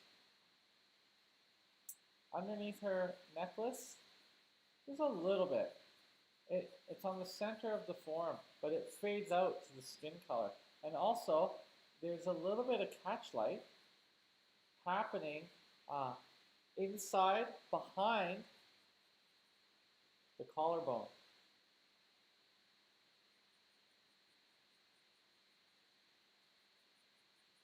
Now this light that I'm putting on looks very, very cool as well. I'm going to erase out the shoulder a little bit. It can behave like a lost edge into the background. So the roundness of the shoulder, I'm using it similar to how I use the pencil, the side now. I'm not drawing such a hard shape. Because it's rounded, it needs to be soft. And it kind of follows this form. We'll put a little bit of material along this form. And you see I'm going across the form. It's a cylinder. So rather than going vertically down, I'm cross-hatching as if describing how it turns. Just a little bit. It'll help the eye draw down. So the center of this would be the whitest, and then it would fade out. or it does fade out. I shouldn't say the word. There's a tendon in the thumb that is catching an ever so small amount of light, and we could erase out just to enhance, not right next to the line, but a space. So we'll follow the arm down a little bit and do that same crosshatch, following the direction of the form. And by crosshatching, you're leaving spaces so it's not as white, it's not as solid looking. So that represents the tendon. Now I've erased out this area. I'm just going to put a little bit of light. It will give us some more depth and show that the light is coming through. We can also put a little bit catching the sternocleidomastoid and a little bit just erase out here. All these little bits of variation really help sell the roundness of this piece. A little bit under this arm. So it goes light, paper, tan. Light, paper, shadow. Okay? A little bit. So spacing it out, going across the contour, catching the side of the ab. And all here. So I'm going to leave this line. I'm going to use the side now. So all this leg is light. The light is hitting a lot over here. This is the dark area. So we're going to use this to the best of our ability and use a lot of light here. It's closer to the lamp. So I can draw the shape and crosshatch, cross contour to the form. So there's the dark, the halftone, the paper, the crosshatch. So I don't want it pure white here. I want it half white, half paper. And then color this all in white. I might have to erase that out a little bit.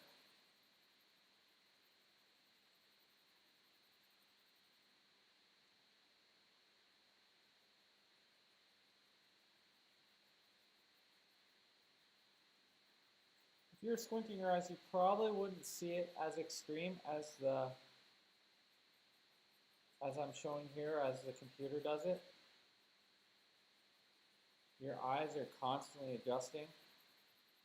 So when you look at something bright, your eyes are always trying to see a middle value. So when you look at something bright, your eye closes down. When you look at something dark, your iris opens up. And yet, you're in the same light and it's the same person. But whatever you focus on alters how you see it. And that's why cameras, they can only pick in one state. And that's why I also had to show you in two different states the thought process. So if you're taking photos of the model, it doesn't hurt to either bracket it, you can do like an HDR photo or bracket it so you get both light and dark, so you have something to work with. As if your eye is looking at the light part and looking at the dark, because in life drawing you do that. Your eye moves around your subject matter. So this foot, there's an abstract triangle shape.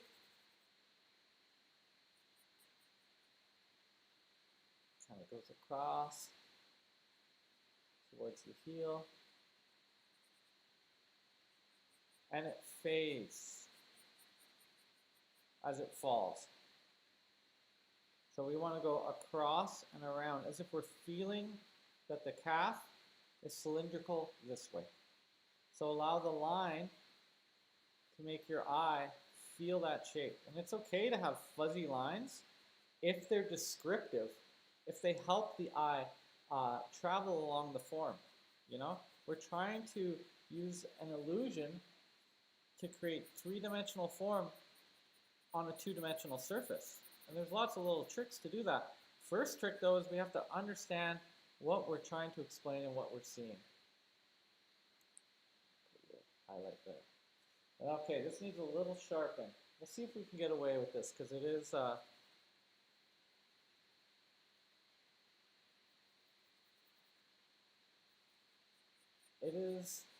a large area. So I leave a space because it goes light, skin tone, half tone, shadow. If you want the names of these things. Goes up, side of the bone. Okay.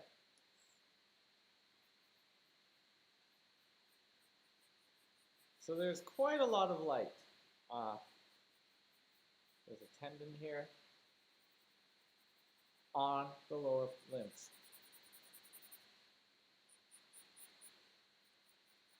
So I might get by with that much pencil.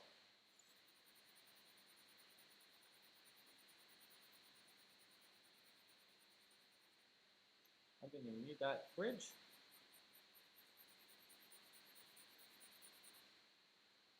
This is Pit Pastel Soft. It's not quite pure white, but it looks cool.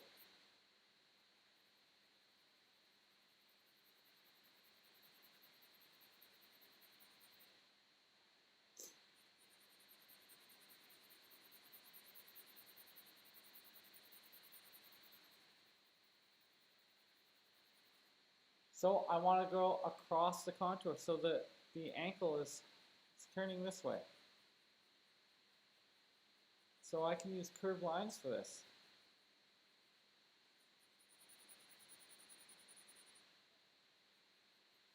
It's like if I were to touch it, what direction would I go around? Or if she had thousands of elastic bands or tattooed, what direction would that be in? Well, that's what you want to emulate.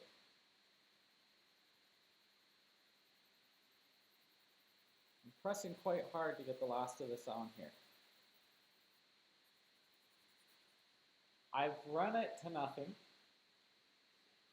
Now, let's see what I have to rub with this because, oh my god, I just broke another pencil. It's been one of those days. I had those pastel tools from last time. Oh, here's something. Hey, stop it. This is a tiny, tiny, thin little smudge stick. I'll wipe it clean. Jeez. I'm going to have to wipe it on some sandpaper, which helps you sharpen it, but also there's pastel from last week, and I don't want red in this piece. So I clean it off, and I'm going to rub in this white, especially along the edge, softening it up, going cross contour. These little details you can spend a lot of time on, but we're not gonna in this case because we don't have the kind of time. But just to clean it up a little bit, treat it a little bit more like paint. Wipe it off again. Trying to keep the lights and the darks separate. If it's a harder edge, like the teeth and stuff, I don't blend the ends. Everywhere else, just blend. Just soften it. Soften, soften, soften. Soft edges are nice.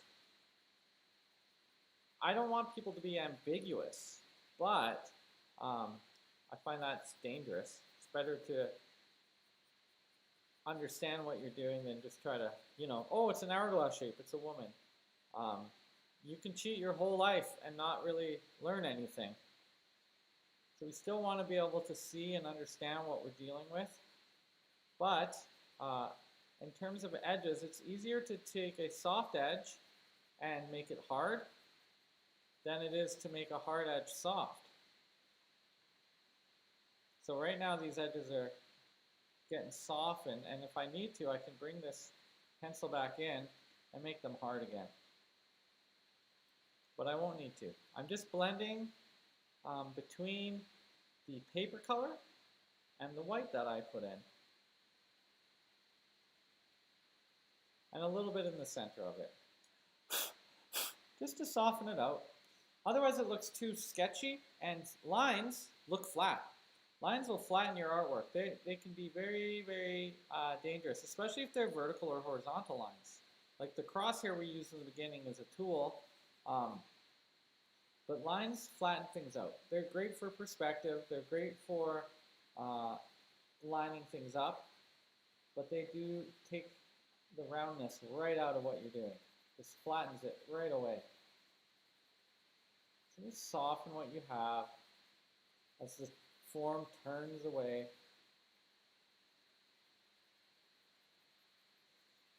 You can get a lot of mileage out of this tool and make you look like you're doing a lot more work than you actually did. Have it dropping off.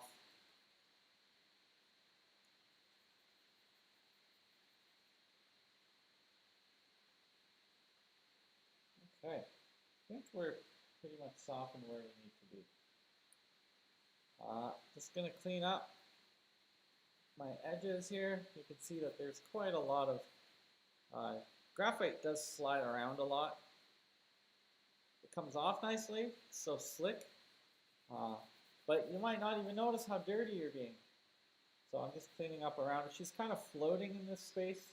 I'm not including any background. It's just a study of the figure. I am going to put some drop shadow on it though, for sure. I might even change over into try a pit pastel or go pure black so I can get that darkness in the hair. It's still, oh, it's after 8, so there will be about probably 2 more sessions, which will give us a chance to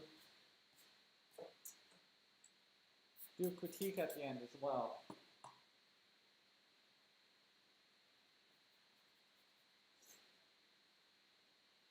Maybe next week I won't talk, I don't know, because I didn't really mean for these to be so instructive.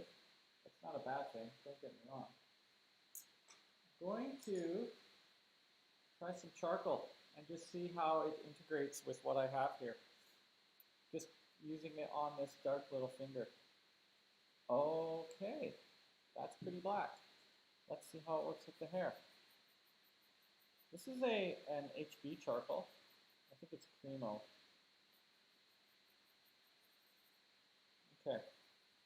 It is sticking to this graphite, which is great. I was going to go in with the smudger there. Ooh, scratching the paper though. But this might do enough for now. It is charcoal. Oh yeah, that looks pretty good.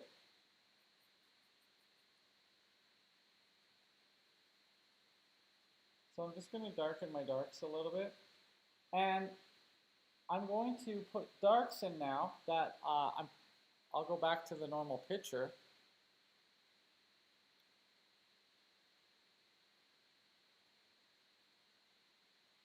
Darker where I see them dark. Because there is definitely, I can see the difference between her chin and her hair. So to make something look, it's dark but it looks lighter, just put another dark beside it. Her hair and her pupils will be the pure charcoal. Maybe the cast shadows I might do a little bit darker than they appear as well, to help the viewer understand the picture a little bit more.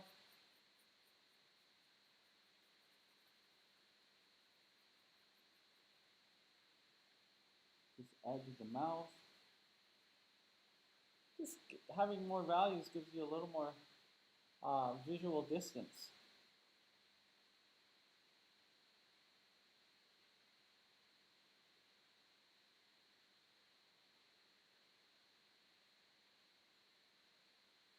I'm just just going to erase out some bits too. This is a eraser pencil. I found her mouth was going up too high. The computer did simplify the shapes, so I still need to refine them a little bit.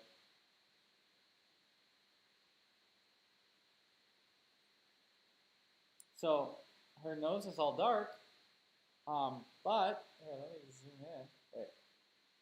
And set focus. I'm just going to stop time for a minute here.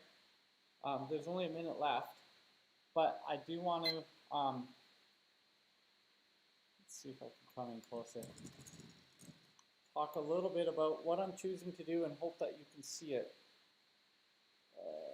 Okay. I know it's at a little bit of an angle, but within this shape, we can see her nostril. And so her nostril can be darker. Her pupil can be darker. The eyebrow, just a little bit of it, not the whole thing, can be darker. So I think you see what I'm getting at here. By putting a dark on top of a dark, or building it up, it gives us more range. More visual interest. Right? The nostril is darker than the shadow under the nose.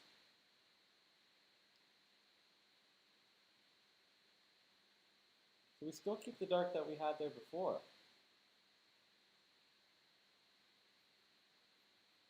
And we just enhance it. Under the jaw, it's darker. So now,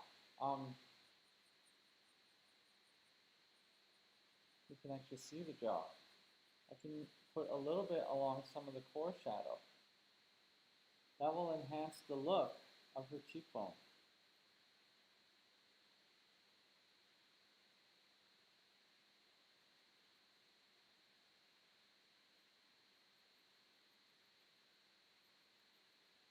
And then, of course, the hair.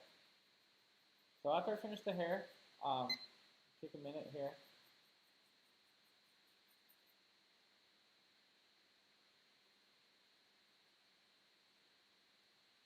We'll take the break. And then we'll do the same treatment for the rest of the piece.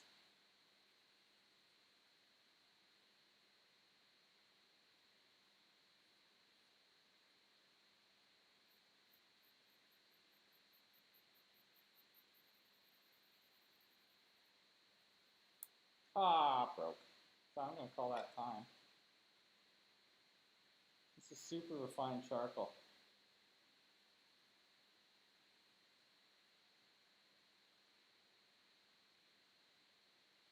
So I might switch over to softer charcoal after the break, generals. Okay, back off and have a look-see-loo. This is the third or fourth pencil I've broken today. In fact, here they all are. 3.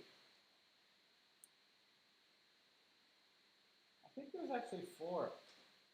I think I sharpened one. What a day. I have had a lot of coffee. I'm a little shaky. I'm going to put on 5 minutes and we'll come back and that will be the last of it, and then we'll do a little critique of my work.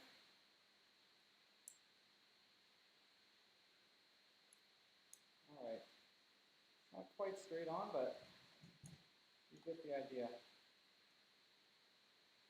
Just going to work the dark through. Meanwhile, I'm going to test a couple charcoals. I am working on graphite, so this one's okay.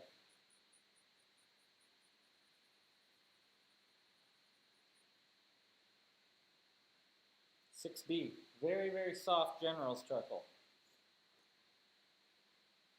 And I've got just a whole pile here of broken pencils. So during this break, I'm going to sharpen them.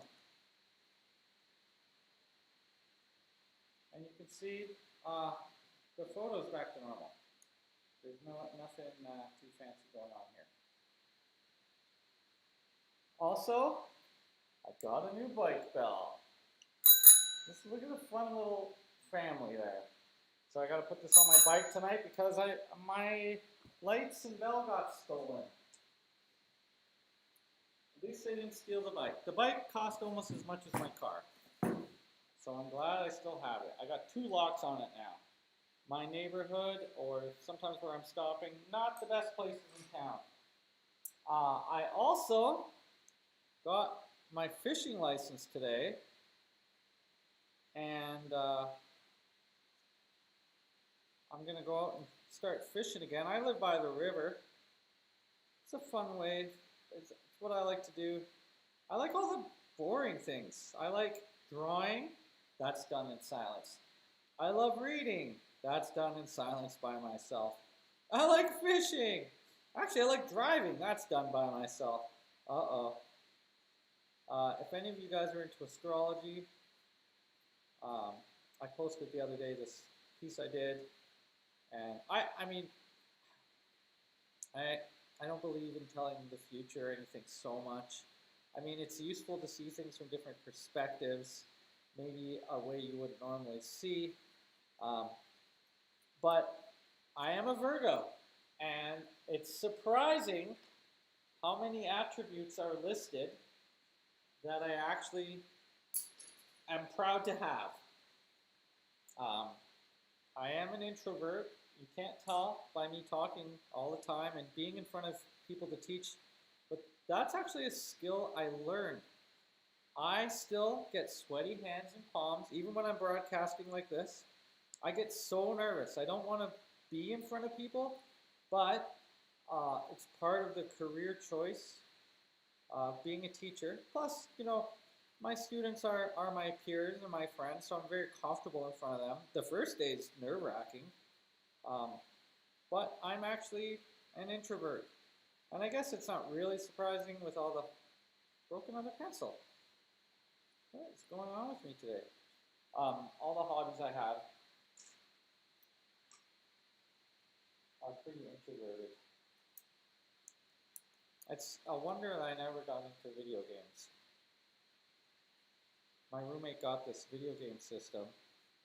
It's like classic Nintendo, but it's like 2 crummy controllers and 250 games in one console.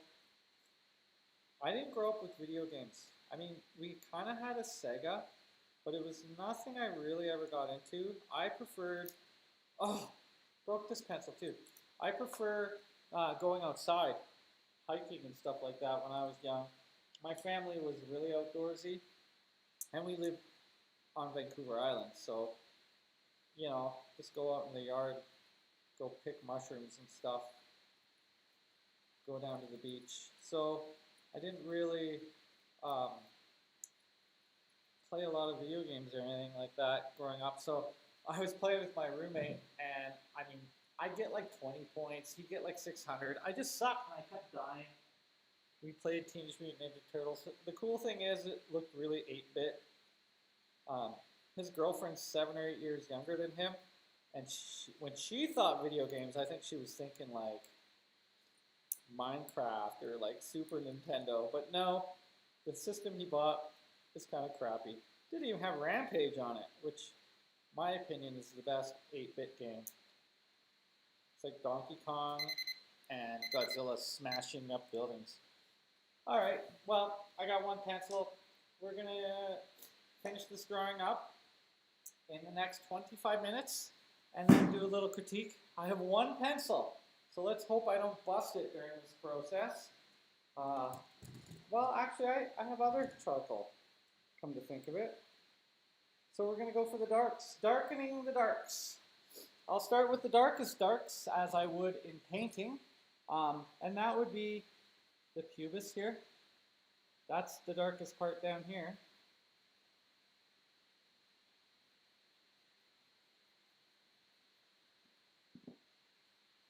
I can also go the direction of the hair. I can tell which direction it goes, which is great for knowing where the lines go.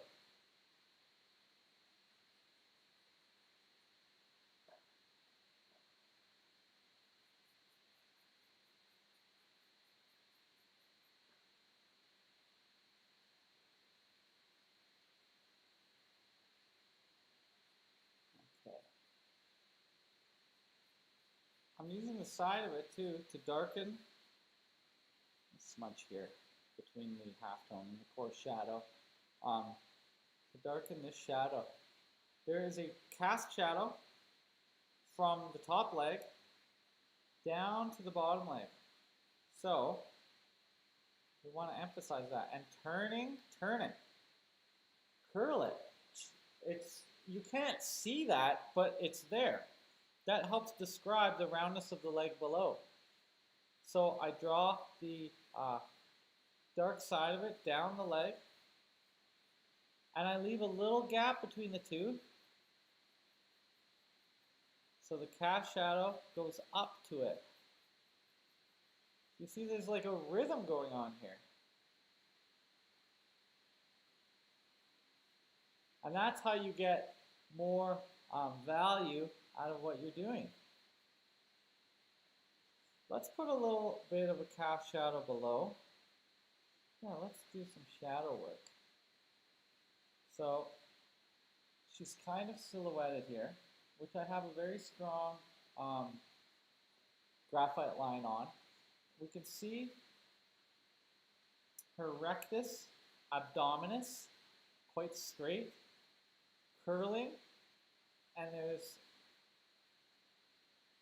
emphasis right here. So we're going to darken it and put more material on here. So normally we don't, we can have one value in the shadows, but here I'm doing more with this particular piece.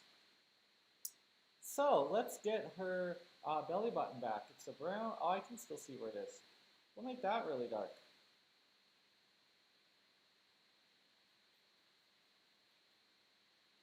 So this bottom leg, just gonna tone it a little bit, the side. Hopefully it doesn't break.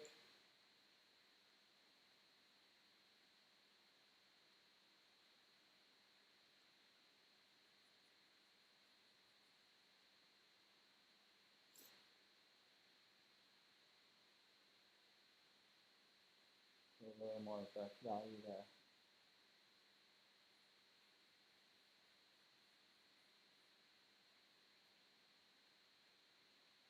Maybe a little bit more there as well. So you just squint your eyes.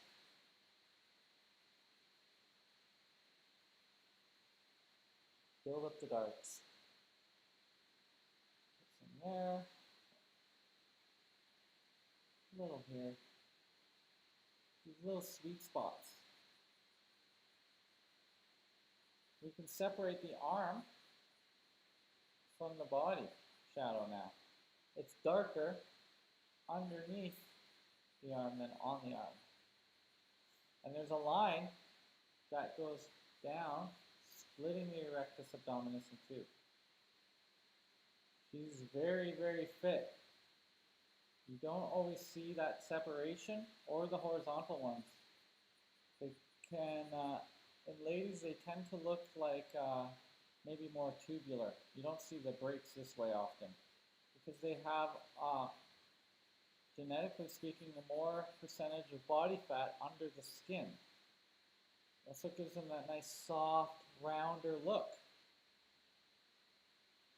that we consider very feminine.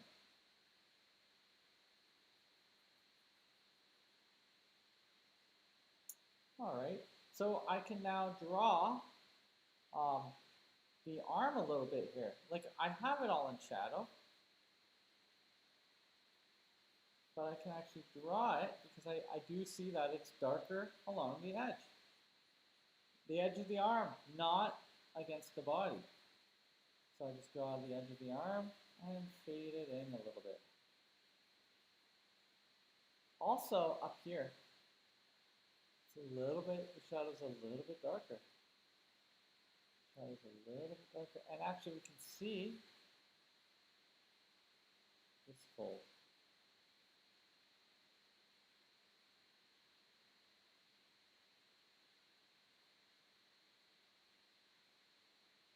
Folds in the neck.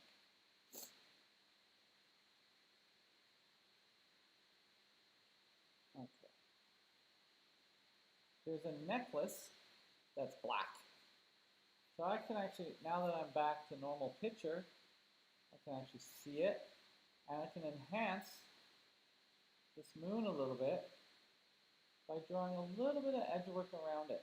Not drawing it totally, because that would be line, and line would flatten it out.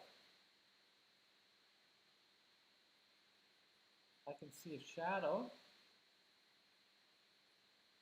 along the sternocleidomastoid on this side. Here it's not as dark. There's a line for the breast fold. Let's put that in. And a little bit of cross-hatchiness to describe it. There is a little bit of nipple shadow. Be careful with what I say. YouTube might be hearing me and cancel this stream off. But there's a shadow, a cast shadow underneath the form and within this fold. So that gives us more detail. There's a shadow line. Look at your reference. Right here. This side of the neck is very dark. So let's darken it.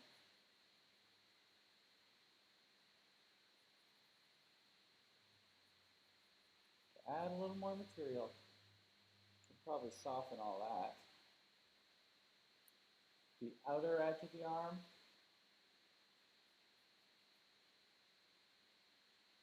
Helps cut it out from the background a little bit. Soften it though. Softening it. So blending it into what I already have here. And there's a slight cast shadow. It's softer. Same as under the arm. Why do we see the highlights so much? The shadow on the other side. Shadow under the thumb. Shadow of the finger.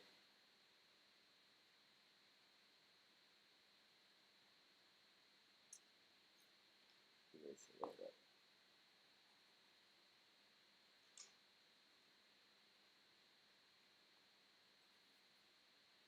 Oh, I didn't put the timer. 15 more minutes. Oh.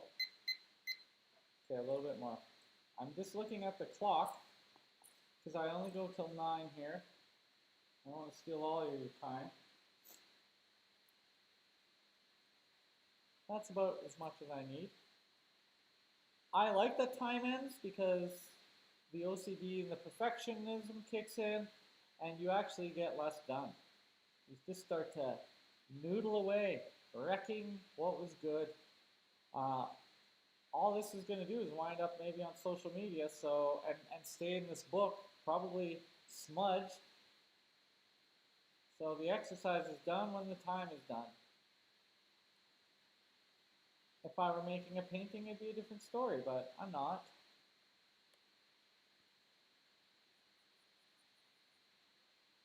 So we won't worry about that.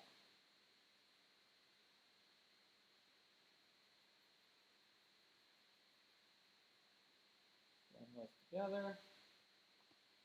There's a little dimple up here as well.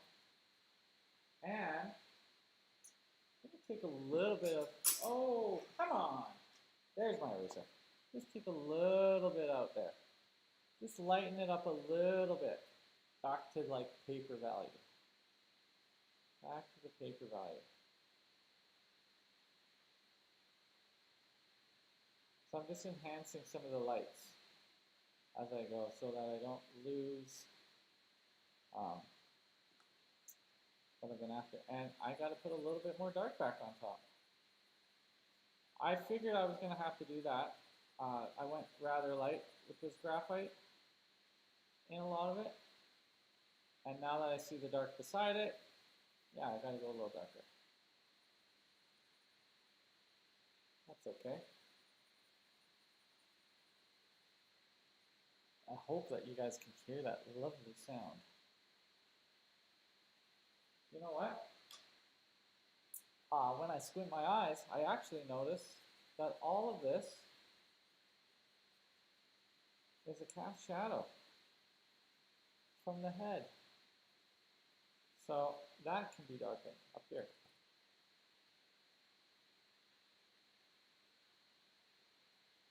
That's not what the computer can tell you. Unfortunately, it doesn't know these things. We'll just soften that out. Okay. Underneath this arm, hey, these are all the broken ones falling. Don't worry.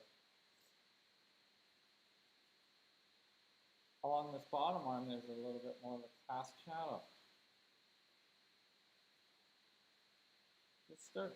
I'm still finding very simple shapes. Here, there's like a triangle shadow. And the edge. So I can bring the edge over. So there ends up being a lost edge here.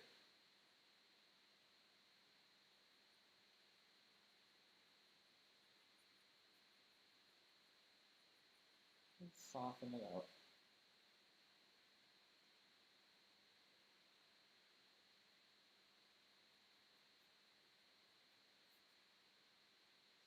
Oh yeah, she has this bracelet.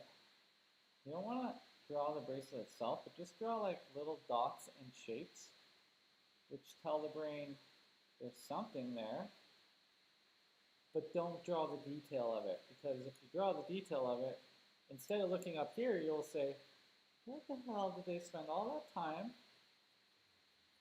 Is this a bracelet ad? Why are they telling me this? Where you put your focus and energy is where the people will look.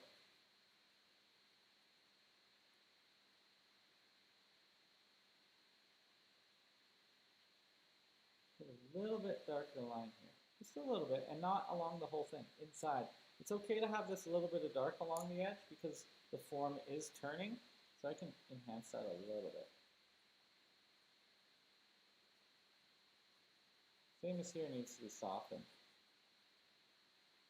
On my finger.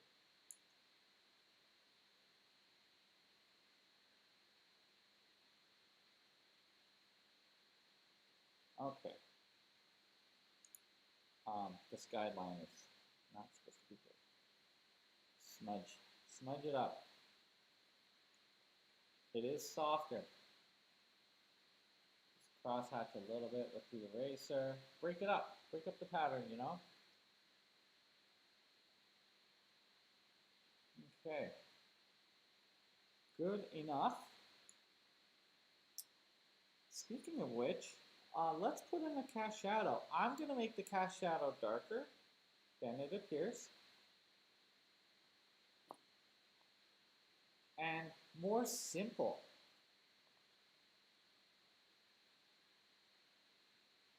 More simple.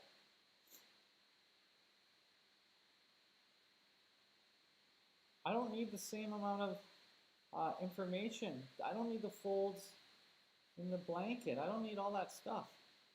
I just need the cast shadow to help raise the figure up. Because the light's hitting and that is being blocked. So you can be a little bit designy here with this part.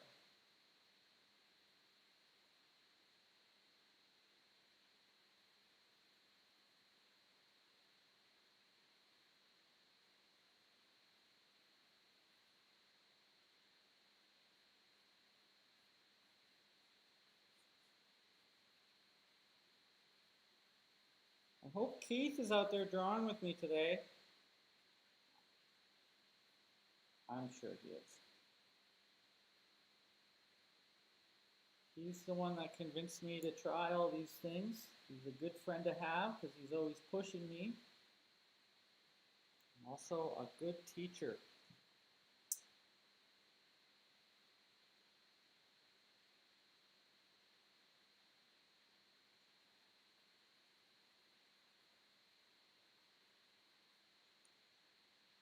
If you ever get to take a chance, take a class with him,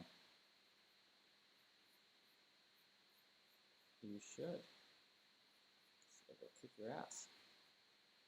Maybe that scares you. That's exactly why.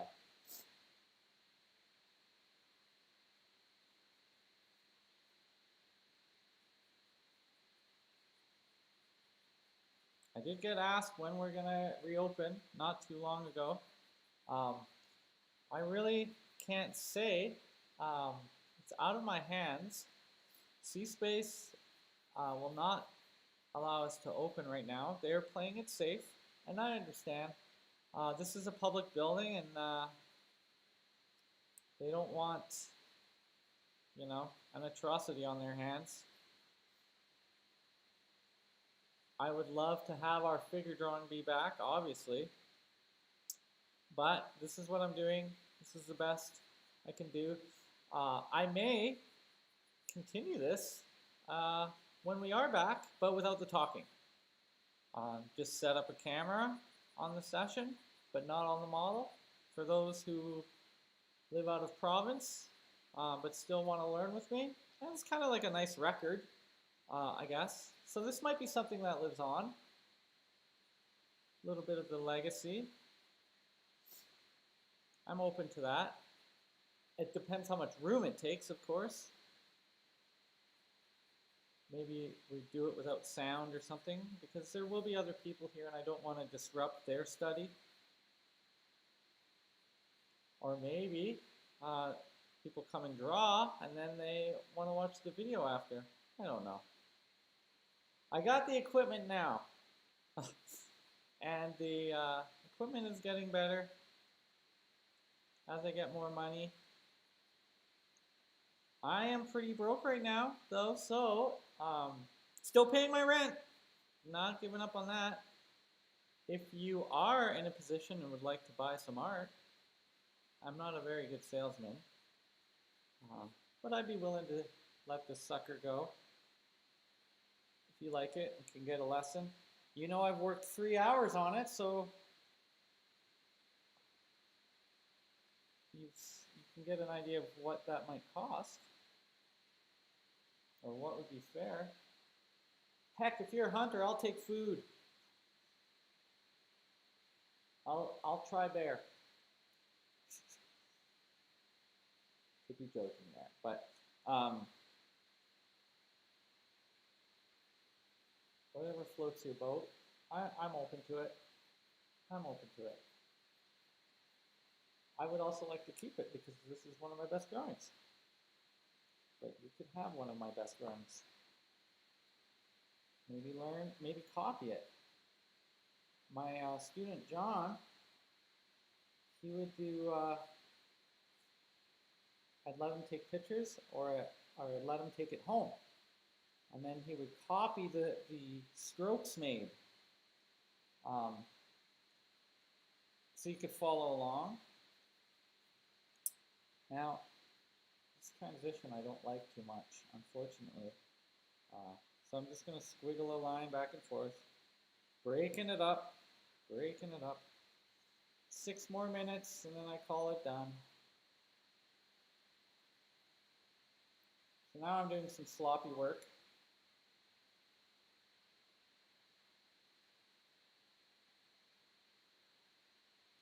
Turning into form. You know what? This whole part can be darker.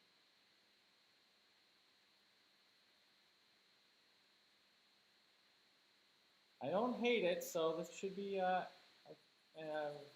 very interesting critique. When I say critique, it's just me talking about some of the technical things, I guess. I've talked for 3 hours almost. Shouldn't even have a voice right now.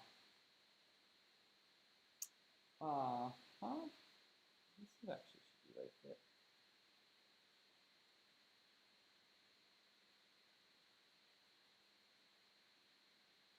So this is the artistic license now at work. Enhancing some areas.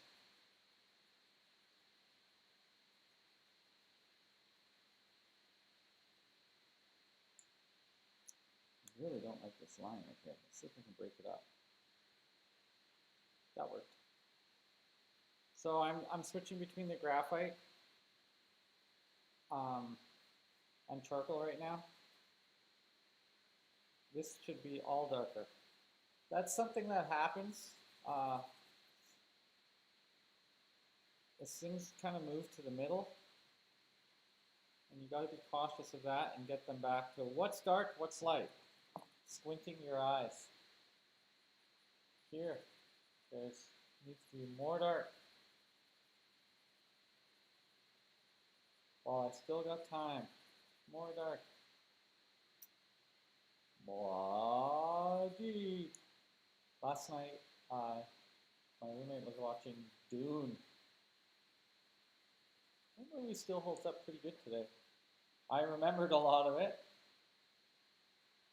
Who doesn't like to see Sting near naked?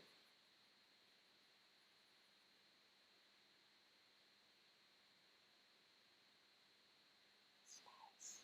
That little girl is so creepy in that too. Just darken that up a little bit. You know what? 4 minutes. I'm going to clean up. Jeez. Okay. Nothing wants to stay on this table. Maybe there's a little lean in the room today. I'm just going to clean up the edges. Try to get the page clean.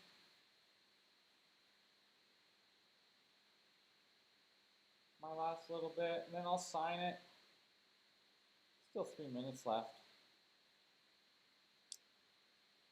One of the things that I've learned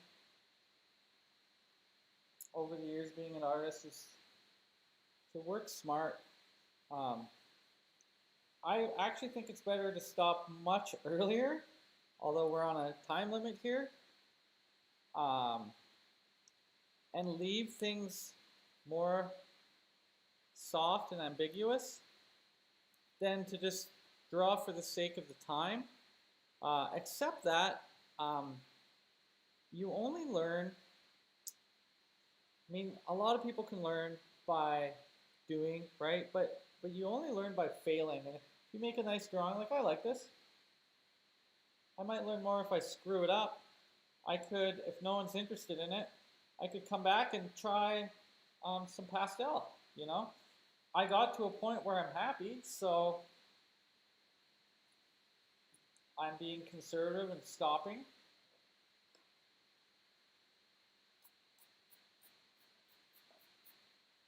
Because I want this critique to go well. I find that this amount of time is even a little much for me as I've gotten faster.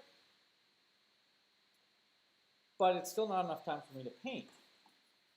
So, you know, you choose your battles. I think I could paint something smaller in this amount of time. But we're going to keep the drawing on Wednesday night. Let me sign it in white. Where's the white? Oh, here's the white. Where's a good place to sign this? Oh, it broke. Really funny. All the whites. Aha! Another white. Oh, I've got tons of them. Okay. We'll just sign it right here.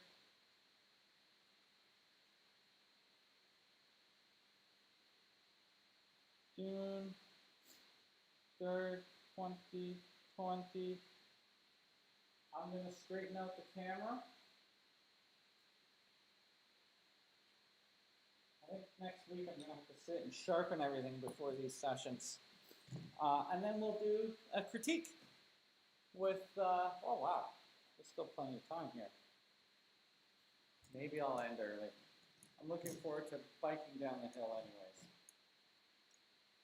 It's not quite straight on, but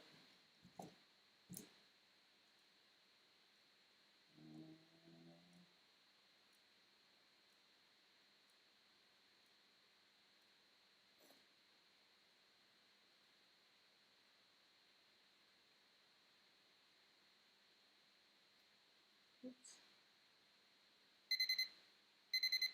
That I'm going to count as time.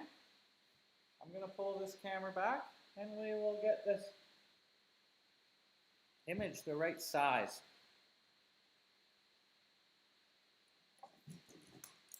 Let's look at the room. Let's look at the microphone. Okay. Lock her down. Microphone's still on the side.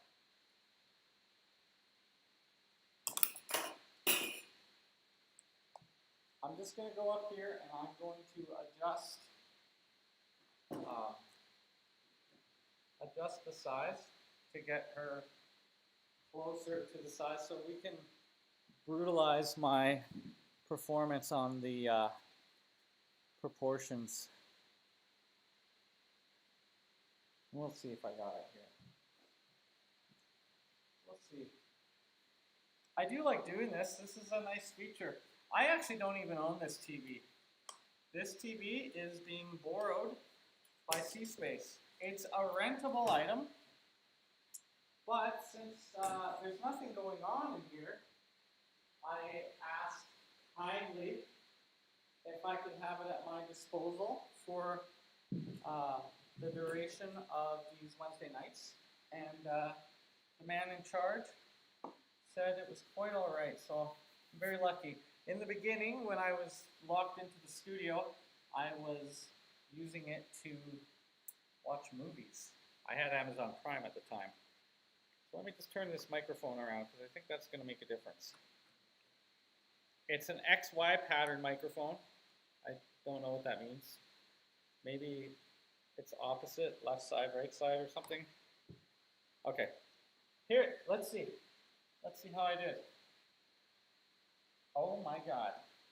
I don't know how I can do this. I could rip the sheet out, but I'm very afraid. So I'm going to line up the toe and line up the head if I can. I mean, if I pull it away fast, maybe. Let's see.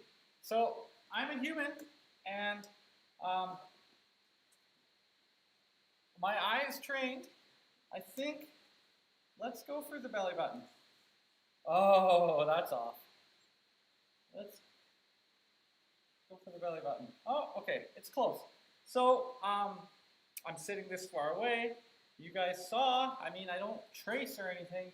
I think the accuracy of my eye is definitely at a place where it's very accurate. So we got proportions, we've got structure. I shrunk the picture down. It wasn't actually this big, right? So that's not what I need to study as much anymore. Do I have the gesture? Have I lost it? What about the light and dark? In fact, this could be darker along the edge. If I simply erase now, back to the paper, as the form turns, that will actually look better. So that's one thing I would change. Maybe even on the shoulder a little bit. Things got a little bit light there. So there are things like that that I would go in, erase out things that are a little bit darker. Just like I did with the darks. I added more dark on top. So with the lights, I can erase dark in. So I could get a lot more values. I think the goal should be to have 5 values, 2 in the darks, 3 in the lights. So the 3 in the lights are the white, the paper, the halftone. So a little bit of pencil on the paper. Those are your 3 lights. And then in the darks, I have the flat graphite, and then I have the darker dark, 2 in the darks.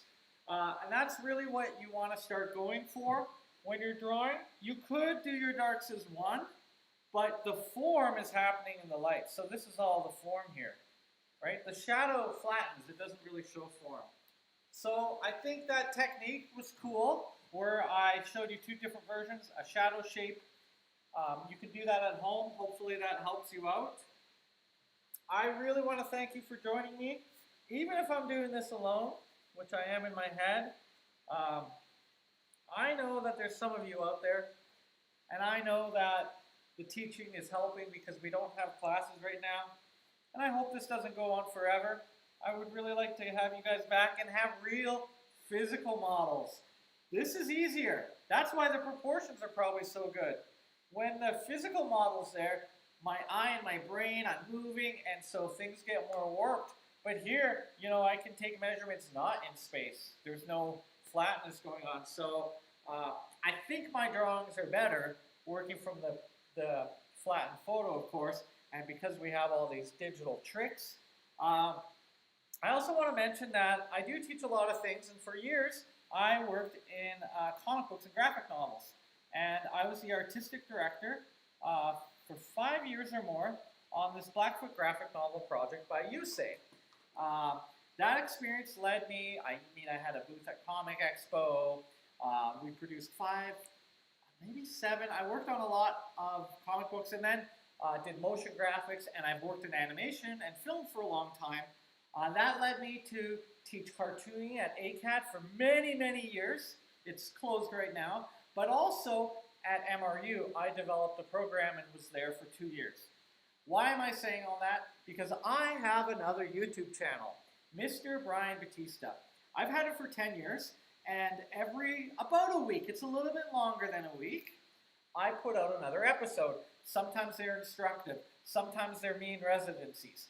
I filmed my trip to Paris. I think some of the Portugal trip got there before the camera was going, but all I'm saying is there's a lot of cool shit on there, and you know, I get 20, 30, up to 4,000 views, and I would love for you to check it out, because right now I'm doing a 4-part course based entirely off the course material from the classes I taught. Each video is between 5 minutes and 20 minutes, and it's a super condensed version of what I'm teaching I would say that each section is 18 hours of class time at MRU, and maybe 30 at ACAD. So MRU is a little bit longer time, but there's more time spent on writing. But I have a video that I just put out. It has everything from the hero's journey, a little bit about a little bit about the history of graphic novels. I would love for you to check it out. And the other reason is, I don't know what's working. Am I talking too long? Do you like the talking? What about the camera angle switching? I really need some feedback because I am in a vacuum of a bubble right now. And other than, I could just film the drawing and not talk, but I would like to know what people would like to see. Because if I'm going to put 4 or 5 hours into this a week, other than the fact that I'm going to be drawing anyways, I want to make something that's engaging and interesting for you, maybe something you come back on, and something that's useful. Otherwise, I have no interest in continuing to do it because I could just draw. So I am doing this for you, and that means I need your feedback, comments, subscriptions, like all the YouTube algorithm stuff really helps me out. This Atelier Artista channel is more for instruction and more what we're doing here at the Atelier. But the Brian Batista channel, I talk about charcoal, I try new pastels. It's more fun. It's definitely more goofy than what I put on here. And I would love for you to share it around because, you know, at a certain point, you know, maybe one day I could make some of that fine YouTube money. I think you need like 1,000 followers to monetize, and I don't have that many. But I would love for people to see it because there are more things uploaded every 2 days onto YouTube and the internet than were from the beginning of time until 2003. So there's a lot of stuff out there, and I want to be the best. That being said, thank you so much for joining me again, and I hope you come back next week. We might have a live model, and then we can talk about some of those problems. We can't do any cool computer stuff. And, you know, as soon as I can come back, guys, you're going to be the first to know because we're going to be having a hoedown this summer, and it will be fun to be back in the studio. That's it for now. Ciao. This is my fade. Oh, knocking stuff over. Anyways, night-night.